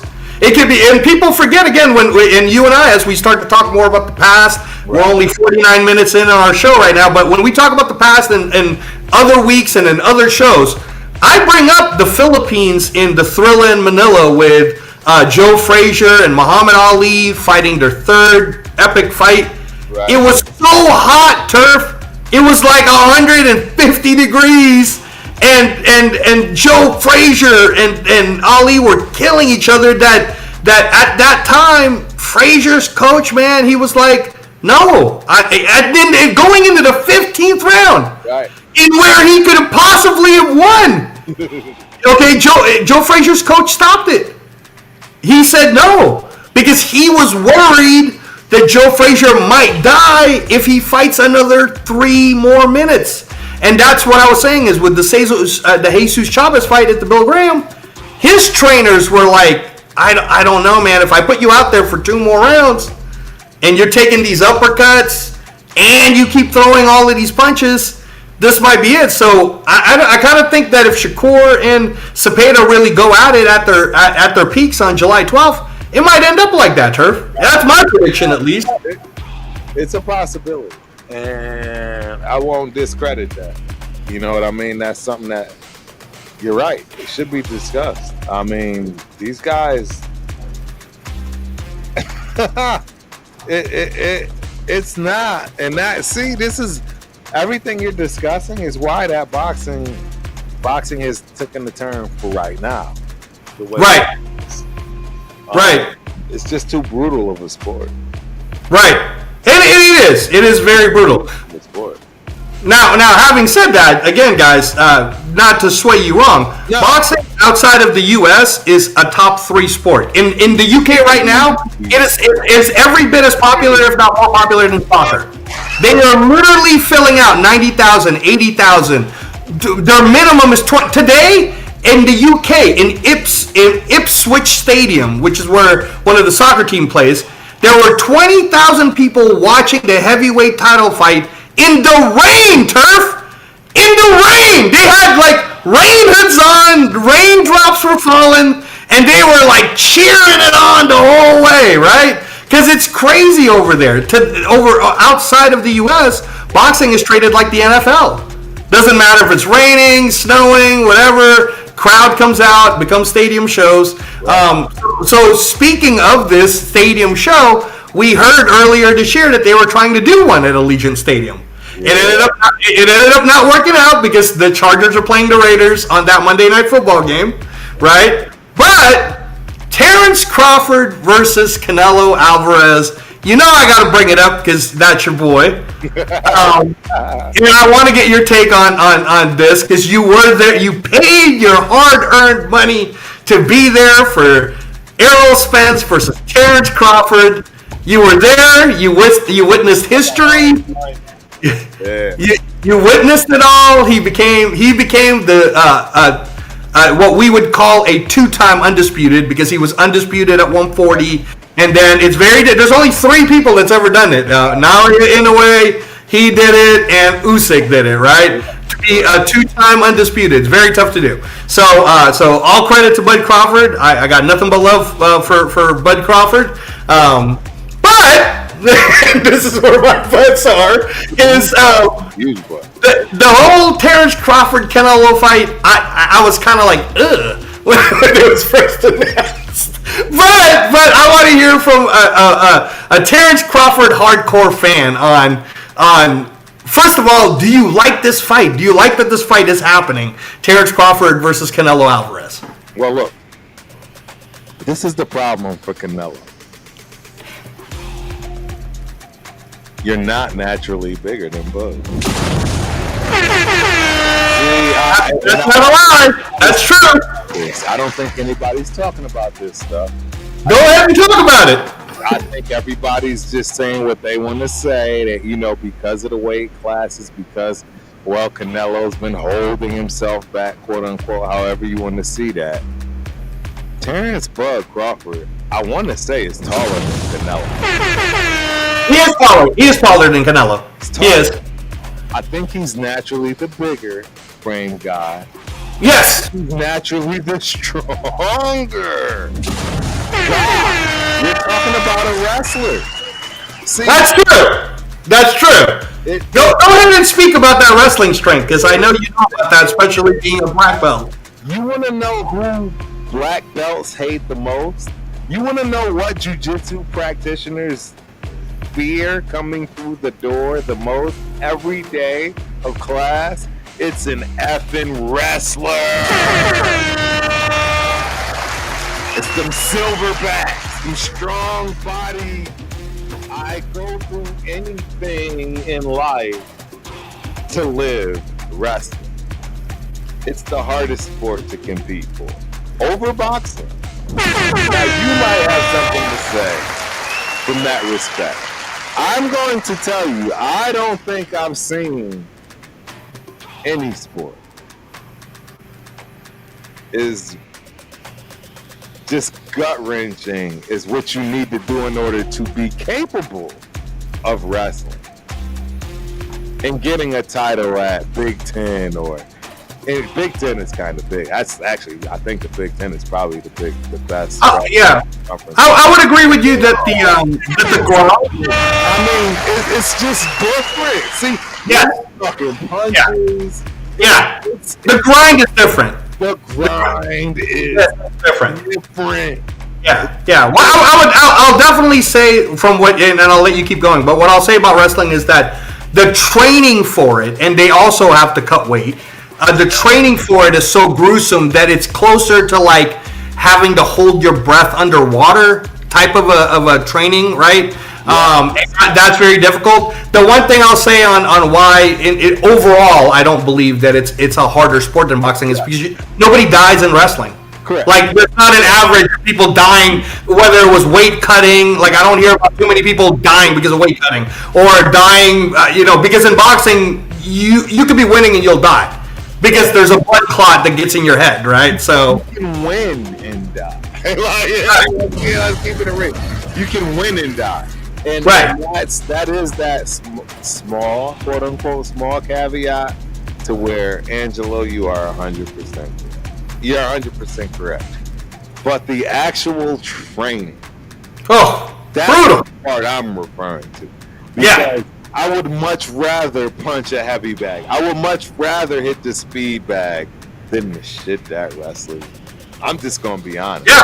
Yeah. Takedowns, the getting away from takedowns, the preventing takedowns. I'm just telling you. I'd rather. I'd rather run around the ring and force the ref to not allow somebody to hold me, as opposed to be held against my will. And this dude literally make me feel like a infant. Right. And to your point. It's not. Yeah. And to your point, that's what Terence Crawford was his base was wrestling. He grew up wrestling. His background was wrestling. He's a big bag. He's a big bag. And I don't know if people understand when I say what a big bag. Bro, it's the last person you want to be in the cage with, mano a mano. I don't care what your style is. You don't want to be in there with a big bag, and that's what a wrestler is. I'm just telling you. I don't know. So his bigger frame, he's taller, his wrestling mentality, but this is where people might say to you, I don't know about that one, there, Professor Terence, where you said that he's actually stronger than Canelo, right? I mean, like this, because the argument, and I want to hear from you on this. The argument, not my argument, just the argument that everybody will say is, well, wait a minute, Canelo's been fighting and defending at 168 this entire time, and this is the first time Terence Crawford is going to go up to 168, and after he beat Errol Spence, he moved up to 154, only one weight class higher. And he had a hard time with that Israel Madrimov. So what's your rebuttal, sir, to the people who will say this? My rebuttal is that hard time he had was based off of what I thought was a fabulous strategic process. And oh boy, because he knew there was no other way to beat him. He knew for a fact. See, he knew that, hey, Bud Crawford is coming into this fight training as the smaller guy. The guy that needs to prove, right? The guy that needs to earn respect, etc. So if I sting like a butterfly and fly like a bee, that can be very confusing. That can take him out of his game. That can allow me to find a way to beat him when I know I have no other avenue to beat him because of all those things I just said that you don't have a shot at. And that's why I think he fought that fight the way he fought that fight. Hindsight can say that stuff and look back at it now, because what other fight style would you have knowing that you're fighting a silver bag. See, the key and the difference is you got to know the combat game, ladies and gentlemen. Which is what we're trying to do. We're trying to teach it to them. Right. We're trying to teach it to them. And yeah, if I were to talk to you about being in the BJJ match, but now you're dealing with a judo guy. That screws your whole BJJ game up. I hate to tell you. You see what I'm saying? So I totally understand. I'm talking to them people that don't like. Yeah, when me and Angelo have these conversations, we already been there and done that. Right. Truth. We've been there and done that. We've had. Don't get me wrong. I'm not saying we don't disagree and we don't have heated debates on what style, all those things. All that stuff still comes up with us. But the reality is, the basics we all agree on. Right. That's in the combat sports. The basics you agree on. And the bottom line is, if you're in a bad matchup, good luck. And you believe that the Israel Madrimov kind of style that Terence had to fight for the first time moving up to 147, he was kind of like, you know what, man, I'm not gonna get headbutted today. I'm not gonna let this person he's weird, he's wonky, so I'm gonna do what I need to do to win. But I'm not about to take no chances in a fight like this, right? Because it wasn't the same as, and I bring this up because you know, I not only do I respect Terence Crawford, but for the people who have not Google searched yet, I was with Terence Crawford at the top rank during the top rank times when he was just growing up, and he was fighting people like Brettis Prescott. Really nice kid, very charming, very Omaha, Nebraska, good old kid, right? This is just a good kid. So anyhow, when he fought Sean Porter, and Sean Porter, I remember from the amateurs, and Sean Porter always had kind of that grimy, grinding style. And you remember in that fight with Sean Porter and Terence Crawford, his coach was like, "Bro, you're behind," and Terence Crawford was like, "I'm behind."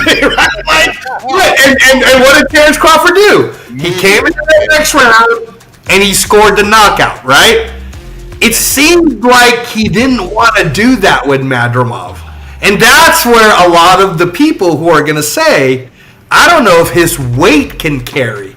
Because he did it with Sean Porter, but he didn't want to do it with Israel Madrimov. So now, when someone who's an expert like yourself says, you guys don't understand, Terence Crawford got that wrestling body. He's got that wrestling muscle, not just mentally, but physically. So I don't think he's going to be stronger than Canelo. It's a hard pitch just because, again, visually, they're thinking Canelo is, I mean, come on, man. Canelo got popped for steroids. You know what I'm saying? Canelo's a big dude. So how do you see it? How do you see Terence Crawford beating Canelo? How do you see that style matchup? So to be honest, this is what I see. I see this fight not going the distance. And I know that. What? Huge. Because the reality is, in my opinion, Terence Bud Crawford is Floyd Mayweather-esque. Okay. How he's going to box. Okay. But he's never ever been able to, in his entire career, shake the ability to not have to have some get back. We all understand and know what I mean by that get back. He's gonna risk it all to get that get back. And I have a feeling that he's going to have a lot of that get back in this fight. He's gonna have a lot of scenarios to where Canelo is going to make him feel that get back. Because Canelo can cut off the ring. Canelo can do the things that, in this, let's keep it a beam. Canelo has to bring his A game out. Don't slight me with, you know what I mean, if Canelo comes through and he just comes through for the check. Because if he comes through for the check, it's going to be a boring fight. Nobody's going to, there is going to be no excitement. Right. To be honest. Then all that stuff goes out the window. But if Canelo comes to fight and Bud is going to come to fight, and Canelo gives him just enough of an edge for him to get out of that. You know what I'm saying? I'm boxing and I'm being safe, and now it's, hey, I need that get back. I think you could potentially see one of the best fights of all time. Really? Wow, man, that's a lot. And this is where when you and I are on this is where I'm concerned. My personal opinion on when they announced it, I'm concerned that this is a fight in where you have Terence Crawford, who was the undisputed champion after beating Errol Spence in 2023, and rather than the American media love him and gravitate towards him and let him be courtside to games the way Floyd Mayweather was doing it, and let him show up, like, he just kind of went away. You know what I mean? Like, he was just like, it wasn't embraced. He wasn't embraced the same way Deontay Wilder was embraced. And Deontay Wilder only won one belt, right? When Deontay Wilder won the WBC belt, everybody was like, wow, Terence Crawford won all 4 bouts. He's the undisputed champion. And in that span of 12 months, like, he didn't get more famous. You know what I'm saying, Professor Terence? He didn't get more famous. No. So it concerns me that arguably the most popular current undisputed champion, however you want to say it, right now in 2025 is Canelo Alvarez. Yeah. Arguably, I would argue to say that we can put Canelo Alvarez in any part of the world. We can put him in a UK fight, and he would help sell a stadium. We could put him in Japan, and he would sell a Tokyo Dome. Kind of like a Mike Tyson. Like, I'm talking about popularity, guys. So Marcus Banks and Chewy, like, don't come at. I'm not comparing skill set. I'm saying popularity-wise. There's no argument, right? There's no argument that Canelo can fill out a stadium, whether it's Mexico, Australia. He is popular, like regular popular. Shedeur Sanders popular. Okay. All right. Okay. So since he is, and Terence Crawford is not, is the motivation for Terence Crawford to do this to get paid? Like, because no one asked for it. No one asked for it in the boxing world. Motivation for this is to show that he's... So this is how I look at it. This is the other reason why I think he wants to stop it. He wants to show that, hey, Mayweather did it early, I did it late, and I'm the older one that's more washed up, and I knocked him out. And this is great that we have this all on record, because that's true. Most people forget that Terence Crawford is 2.5 years older than Canelo Alvarez. Canelo Alvarez is the younger fighter. Terence Crawford is the older fighter. Canelo Alvarez has been the bigger fighter, or at least fought in the bigger weight this entire time, and this is Terence Crawford. So now I'm going to flip it around. Yeah. What would you think Canelo, with the reputation that he has, with all the millions of dollars that he has, right, is going to allow this little dude to just let him get... Like, come on, man. Have you ever seen Canelo get knocked out? I've never seen Canelo get knocked out. This is the reason. So you remember how I said I think this will be a knockout? Because I think Canelo has the same exact situation on the opposite side. Okay. I got an older fighter. I'm in my prime. I'm closer to my prime than him. And I can avenge this Mayweather loss because it's the same player. Ooh. Now that's something that I haven't heard too many people talk about. That's a very original take. And Canelo can say, look, I avenged that loss. Y'all that y'all want. I was young at Mayweather. He picked me when I was ripe, and look what happened when, you know what I'm saying? I'm who I am, and right. And I'm fighting the same Mayweather that y'all, you know what I mean? And again, right? He's not 30, 50, and nobody's 40. Like you see what I'm saying? Like, no, I understand. They both have that carrot dangling in front of them from Mayweather. They both do. Okay. I think the ego, I think the mindset of both of those fighters is why they will be a knockout. I don't think it's going to do. You don't think this will go to distance at all? Wow, that's a very hot take, ladies and gentlemen. And again, for all of you who, and believe me, all of our combat sports people that are because again, this is our trial episode 1. We didn't even advertise it, right? We will be sending this to all of all the people, so they'll get a chance to. Well, me and Professor Terence, we're putting ourselves on record so that people can attack us if they want to. What we say?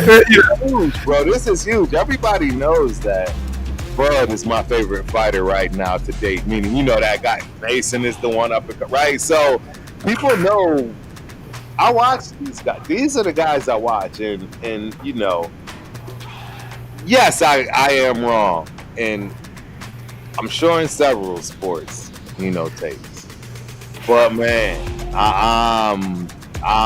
man. People know I've made some serious money on. You made some serious cash. And all I'm telling you right now, when this fight comes out, that's what I'm looking for. Now, unfortunately for you, the odds were huge. You should have bet on it when it was first being talked about, because then it was like, there's no chance that Terence Crawford's going to beat him. And I was even one of those people saying it. Right. And after we just saw what we saw on Cinco de Mayo with William Skull and the way Canelo looked, he looked like he was walking on quicksand. He didn't really press the action. He just let that Cuban style dance around. And then people were kind of like, well, Crawford is a little taller than Canelo. Prove that all night. Bro, to prove that all night. I'm sorry. If Canelo come out, he needs to get back on whatever that meat he was eating. Because I'm telling you right now, if he come with that, it's over, right? It's over. So here's a theory for you, though. Okay. So the betting odd then evens itself out. I believe right now Terence Crawford is like maybe a plus 100, and in some betting it's like minus 110 either way. So it turned from no chance to 50-50. Right? Right? Is it possible that Canelo didn't really fight the best style that he fought? Oh, 100%. You know what I'm saying? Like, he's like, I'm going to make a lot of people think that this dude can beat me so that when I pound him in front of all my Mexican people all over the world, and I'm going to at least get some credit for pounding the hell out of this guy. So the problem with that notion, he doesn't have the speed. And I think if Terence really felt that, you know what I mean? Like, so I don't know. I think it's going to be a knockout. I wouldn't be shocked if Terence Crawford got knocked out either. What? Mentality. I think somebody's going to knock somebody out because of the mentality. They don't have this. They don't have that. They don't have that Mayweather issue. I'm gonna be honest. I believe Mayweather had an issue, and that's why he did choose his fights the way he did, and how. You right? They were calculated. Let's not keep. They were calculated. Right. I think in the back of his mind, he may have not been 100% confident. He'll never tell us that. Why would he? I wouldn't tell us that. I wouldn't tell you that in a million years. But I have to look at it that way based on what I've seen. And that's his motto. He's done it for his fighters that come behind him, all that. And it leaves that taste in my mouth. I hate to say it, boss. But I've never felt that way with Terence Bud Crawford. So you're actually advising people that if there was a betting pool, and the plus money is on knockouts, bet knockout either way because you believe this is going to end up being a knockout. Bingo. You bet the under. You're betting the under. You're betting under 12 rounds. Under. I don't see this fight going the distance. Wow. Because I know Bud is capable of getting into a bloodbath. Oh, that's true though. That's true. He's never gonna allow you to get the best of him in any instance. And again, if you're watching us on the Knockout Canvas or on the Ultimate Raider Fan 32, we appreciate you guys. Raider Twan, thank you. All of you guys who switched over to the Knockout Canvas, Eternal Raider 72, we appreciate you. You guys got to check out his show. He just started his channel, Papa Rundown, Eternal Raider 72. Thank you. Down in the building. Yeah. We had Juan. We just want to thank everybody. We're sorry, guys, because again, we're working out the kinks right now, and we're deep into the Canelo Crawford conversation because the whole point of the show is to educate. We're trying to educate everyone into why you want to watch the combat sports. So you're saying to bet the under on two fighters that in their entire careers have never been knocked out. Terence Crawford has never been knocked out. Canelo Alvarez has never been knocked out. And yet, Professor Terence Crawford is saying if you could bet the under, you bet the under on this fight. And that's really the question to the answer. Who do you think actually will get knocked out? Actually, right? And that's I'm going with the big back. I'm going with the big back. I don't know. I'm going with the big back. I'm going with the wrestler, man. I'm going with the guy that he's just got the better track record with this mentality. Okay. All right. I totally understand. I'll wrap it in a bow for you because what's wrong with this guy? Yes. Yeah. And you're a fan. There's plenty of people that will agree with you because there's plenty of people who are definitely deep into the boxing culture, in the boxing world, who are boxing aficionados who will agree with you. Oh yeah, Terence Crawford, he's great. What the pushback again from either casuals or your Stephen A. Smiths who barely watches boxing, which is one of the reasons why I hate it when they try to talk about it because it's like, but you don't even know who the top people are. Like, can you name the 20 American world champions that we have right now? Like, you know what I'm saying? Like, I would like whoever to report. I miss Max Kellerman. Let me just say that. I miss Max Kellerman. Because Max Kellerman at least, right, is someone who, who does this, right? Okay, so again, all respect to Stephen A. Smith, by the way. You're awesome on all the other sports. That's fine, and basketball is really your thing. So keep that up.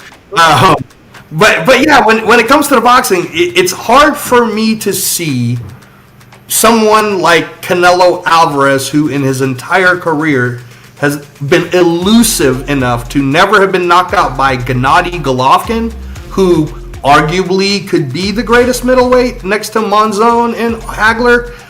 He didn't get knocked out by Dimitri Bivol, right, who's bigger than him, 175, right? So I'm trying to picture, is Terence Crawford stronger than Golovkin?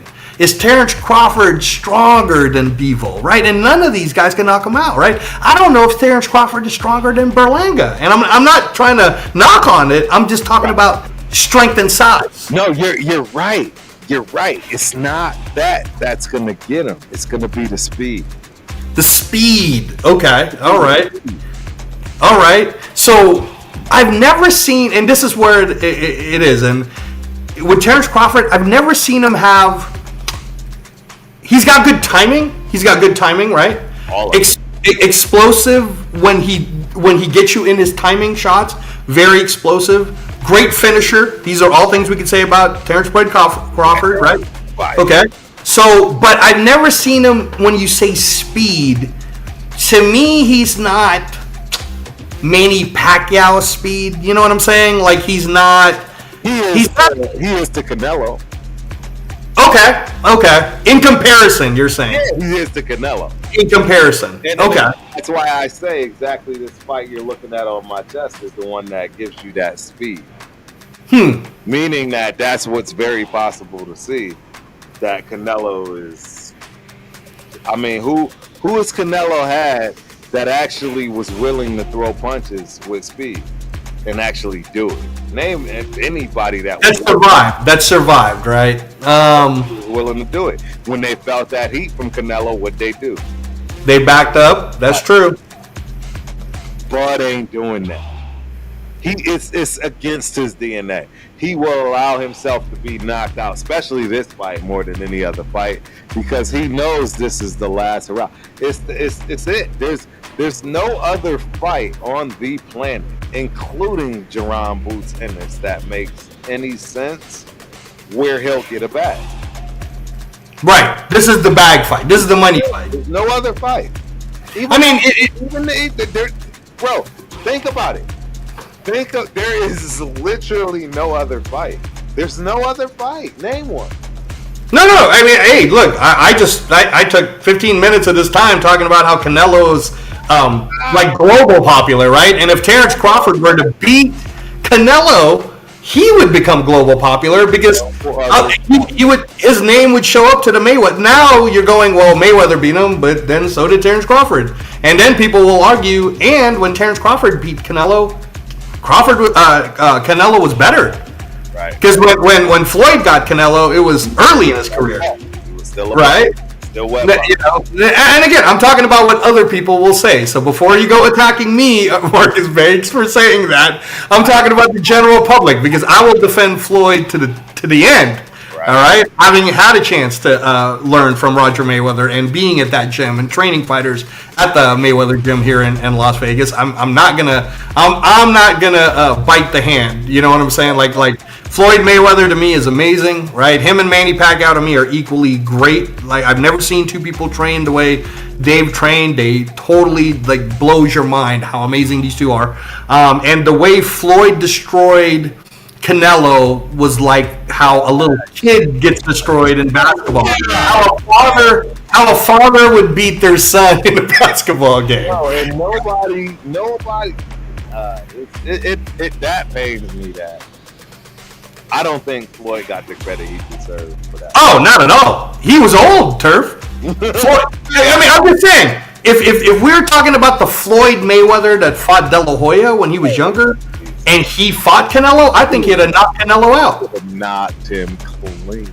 You see what I'm saying? Like, you're absolutely right. He doesn't get the credit because he was already old. His style had already kind of changed because of the hands. He started working with his father more so than Roger at that time. So, but the master class that he put together, if you guys want to understand what hit and can't get hit looks like, and boxing. Yes. Watch Canelo versus Floyd because Canelo was 23 years old. He was undefeated. Everybody thought Canelo actually had a solid chance, and it's like Michael Jordan-esque, like Michael Jordan playing them kids. You know what I mean? So yeah, but again, I bring it back because it's so shocking to me that you're making such a bold statement that not only should you bet under 12 rounds on this particular fight, but two people who have never been knocked out, you're saying one of them for sure is going to get knocked out, and you're picking the smaller guy to most people's eyes. You're picking the guy that's having to move up 3 weight classes, right? If you're right, bro, like, believe me, you're going to be king that we have this recording. Right. Okay. If this happens. So now, having said that, Turf, I do want to throw out a little history. My comparison to Canelo Crawford is if you're older, like Big Daddy Jose, who's a great friend of ours, and he's a huge Raider fan, and he loves boxing. He calls me up. We talk boxing all the time. Love you, Big Daddy Jose. Shout out to you. If you're in his age group, yeah. Now, if you're in his age group, then you would remember a super fight that happened between Jose Mantequilla Napoles and Carlos Monzon back in the day. Oh yeah. Napoles Monzon, because Jose Napoles was the 147 undisputed champion at the time. And then they did a super fight, because he was undefeated, with Carlos Monzon, who was the middleweight undisputed champion at the time. And this was in the late 70s when they fought. It was on closed circuit television, shown globally. It was a big thing. And if you guys ever want to look it up, it ends up in a knockout, just like what Turf's talking about. Right. But the problem on that one, Turf, is Napoles, who was amazing, man. I mean, like Floyd Mayweather amazing. Like, he was, during his time, nobody could beat him at 147, right? And he was hitting Monzon. And he was boxing Monzon, and he was doing everything Napoles could do to Monzon. And eventually, bro, that size and that strength wore him down. No. Those jabs hit different, right? When you've been fighting in the bigger weight class, right. Your jabs and your rights and your hooks are all different. They feel different. And again, I'm not saying Bud's not tough, because like you're saying, he's the wrestling guy, right? He's got that tough mentality, right? He's no punk. I'm not saying he can't take it. Right. I'm just saying I don't know yet, because I haven't seen it. Well, absolutely. Right? So my thing is this. What I've seen in him versus what I've seen in Canelo is why I think. Okay. That's the rub for me. Because otherwise, I would just take the safe route and just say it's going to be a decision for Bud. Okay. Now here's my other one for you that you will like. Yeah. You know that both. I mean, it's hard to argue with and any of you guys, when we start to do the show consistently on a weekly basis, sometimes we'll do open forums. We'll let you come in and try to argue with me and good old Professor Terence and see if you can put out your factual points. But we will bring up a lot of history and a lot of actual facts that happened when we do historical references. So the way you're sounding, to me, it sounds like and I'm not going to say that you're doing this. I'm saying sounds like that you're putting Terence Crawford in this light of how he moved up in weight, right? Let's not forget that Terence Crawford started at 135. He won the world title at 35. He moves up to 140, becomes undisputed, moves up to 147, becomes undisputed, goes to 154, wins the WBA world title at 54, and now he's going to fight at 168. So that's a pretty big climb up. I'm going to name another guy who I believe is hard to argue that maybe top 5. You can't take him out of the top 5. You might have to put him in the Mount Rushmore of greatest boxers that ever is Roberto Duran, right? Roberto Duran. I know. Stay with me, because Roberto Duran did do the same thing. He started at 135, right? He went up to 147, beat Sugar Ray Leonard. It was Sugar Ray Leonard's very first loss, and then he continues to move up, beats Davey Moore at 154 to become the 154 WBA champion, right? Moves up to 160 and fights Hagler, takes him to a decision. Moves back down to 154, fights Tommy Hearns. Gets knocked out, but he's still, man, you got to give it up to the man. Like, he's fighting everybody, right? So Roberto Duran, people forget that Roberto Duran, one of his last and greatest accomplishments is Iran Barkley, who knocks out Tommy Hearns. Right. For the 100, it was the WBO. It was definitely the 160-pound championship. Knocks out Tommy Hearns. Iran Barkley's like, I'm gonna defend it. He defends it against Roberto Duran, who beats him. Turf. Right. Roberto Duran beats him in a 15-round fight. Right. So now that's all I'm saying is the way you're making Terence Crawford sound. Right. You're kind of saying that Terence Crawford's in the same trajectory, that he's Roberto Duran-esque, and should he do this? Right. Do we now? I mean, like, because you're making it sound like, are we going to start talking to Terence Crawford as top 5? Because I mean, he's tough, right? I'll be honest. He's my top 5 because I'm biased. But these are the reasons why I think he will become top 5 just across the board in general. And I think he shows it. I don't think there's more of a fighter with that ability that's willing to go out and show it. I don't think you'll ever see.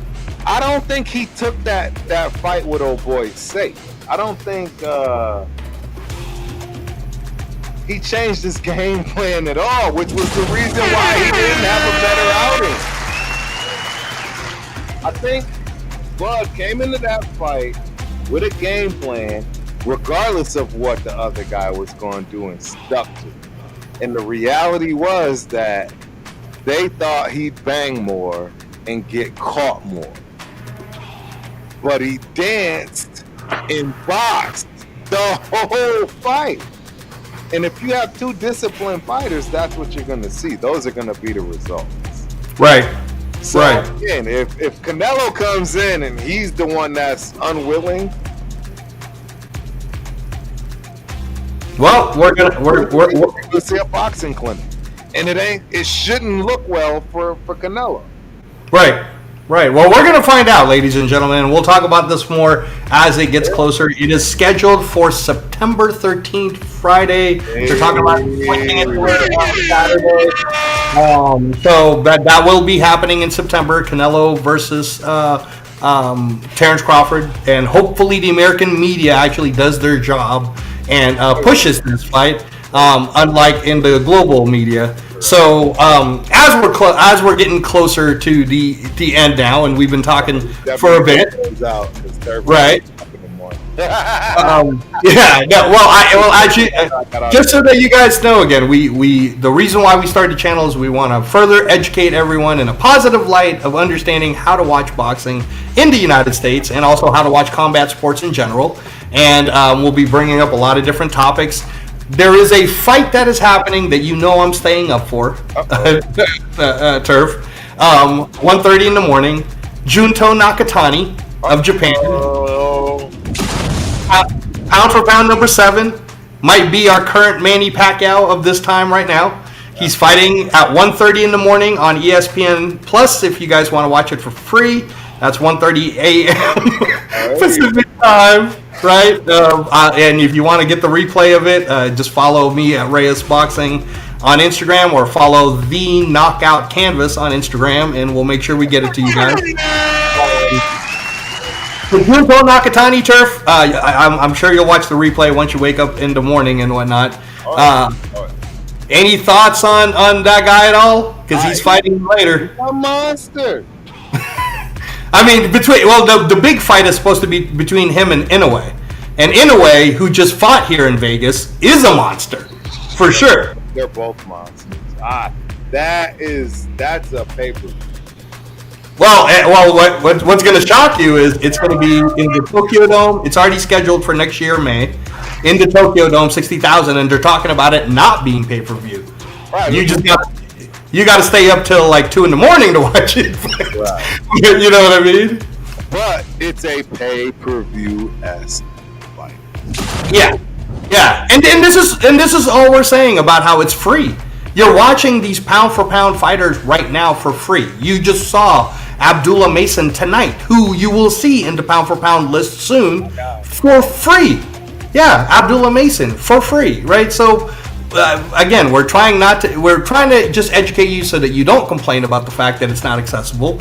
It's very accessible. You could watch it for free, and not only that, even the ones that you did have to pay for on pay-per-view, you could all watch it for free on YouTube right now. We can send them to you. Any fights that you missed this year or last year, we're more than happy to send it to you. They're all for free. You could go to ringmagazine.com. You could go to Ring Magazine YouTube. There's so many, the Zone YouTube. There's so many different streaming now that you can catch up to the very fights that me and Professor Terence Crump have been watching. Now, tell me, do you think that before we close on our next show, is Mr. Rabadi going to be able to join us? What do you think? Nibs. I don't know. We'll find out, man. I hope so. It'll be nice. Yeah, no. As we do this on a weekly basis, guys, and again, this is just our first episode of us having fun with it. We'll be bringing in different people that you guys might be surprised on who it could be. And also, guys, as you get to know me and Professor Terence Crump and what our backgrounds are and what we actually did. But with that said, the Canelo Crawford conversation was fun. So the last point, and then we're out of here, is Manny Pacquiao is coming back. Yeah, no. But he's doing it for all of us in the 50-year-old range. He's 46 years old, coming back for the actual world title, Turf, the actual one. He's fighting Mario Barrios here in Las Vegas, July 19th, Turf. I The Pac-Man. don't like it. Okay. I think you're seeing something staged. Okay. I don't think you're gonna. Barrios is not gonna try to knock him out. If he does, it'll be in the first half of the fight. Okay. You see what I'm saying? It'll be one of those. Barrios is gonna come out and say, "I'm taking this guy out." You know, it's gonna look good for my record, etc. And everyone should be on camp with that. But then he's gonna get in there and realize, I'm with Manny Pacquiao. I can't just take this dude out. And then he's gonna start boxing, and then he's gonna say, "I'll just let this old man tire." And it's not gonna be the greatest of fights because that's just. And I'm not trying to be mean or no. You're just speaking. I just think he's past where he needs to be or should be in order for this to make sense. Because I think he would risk it. I don't.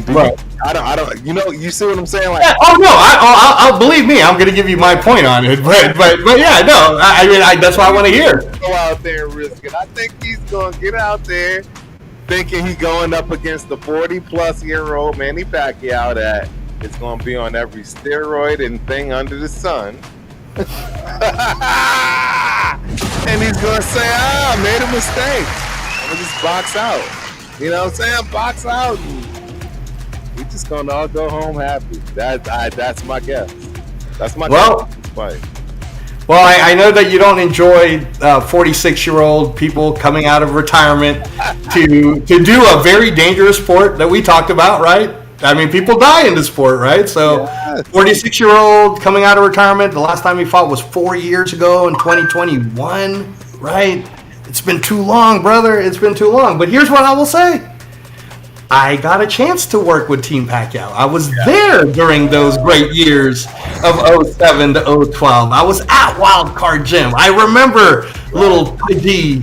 Benavidez coming in back when Jose Benavidez was just Manny Pacquiao's sparring partner there at Vine Street. And Manny is like Tom Brady in the sense of, again, for the football fans, Tom Brady's ceiling was so high that even when he was low at 40 and he wasn't the same Tom Brady, he was still able to win the Super Bowl. Right.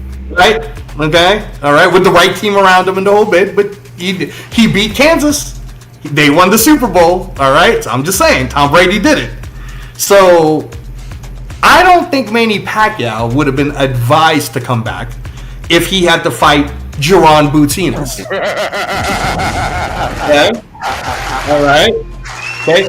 I don't think Manny Pacquiao would have came back if he was advised to fight Brian Norman Jr., the current WBO champion, who is a knockout machine at 24 years old. Because we both know, Professor Terence, that Jaron Boutinas, who's only 26, and Brian Norman, who's only 24, like, these are some killers, man. All right? These are some killers.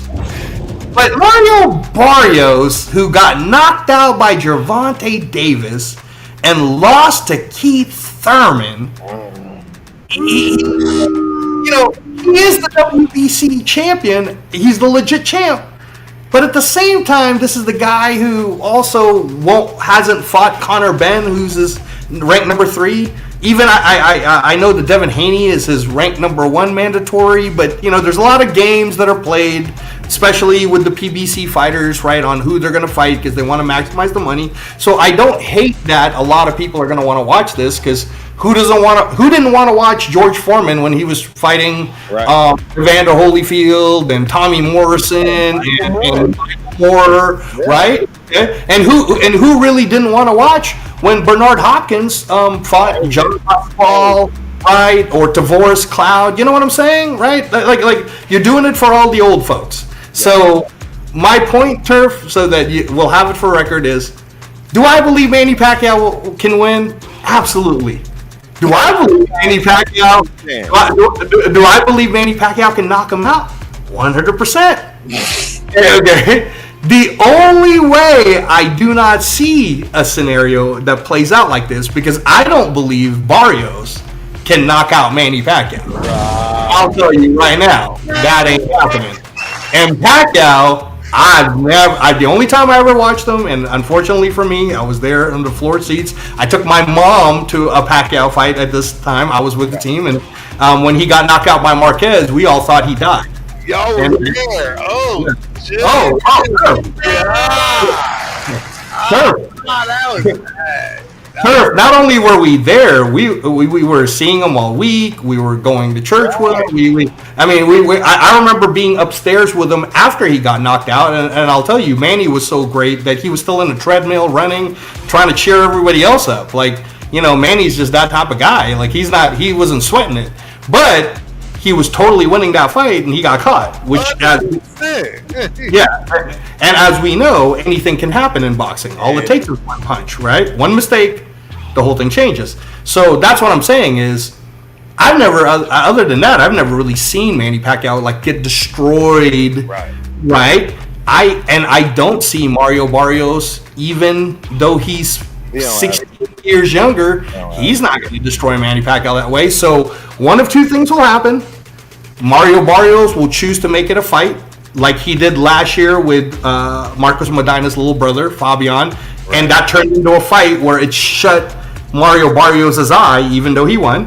Right. He also turned this just recently, when he fought Abel Ramos on the undercard of Mike Tyson versus Jake Paul. I don't know if you remember that fight, Turf, but he was supposed to destroy Abel Ramos from Texas, and Abel Ramos ended up knocking him down, Mario Barrios, and it became a draw. Correct. That's the Mario Barrios that Manny Pacquiao is fighting for the world title, Turf. So when you say what you're saying, I just want to counter with Mario Barrios ain't the killer at 147. Point well taken. You're right. All right. Right. So you're right. So if there's I already advise people that if there's a plus 300 that shows up for Manny Pacquiao, you bet it on Manny Pacquiao. Yeah, all day. Because you never know. I'm on that. I'm on. Man. Yeah. So, but that's it. That we could end the show on the fact that we ended with that great episode, Turf. I believe we did it in less than 2 hours. We went through a lot, bro. We did a lot.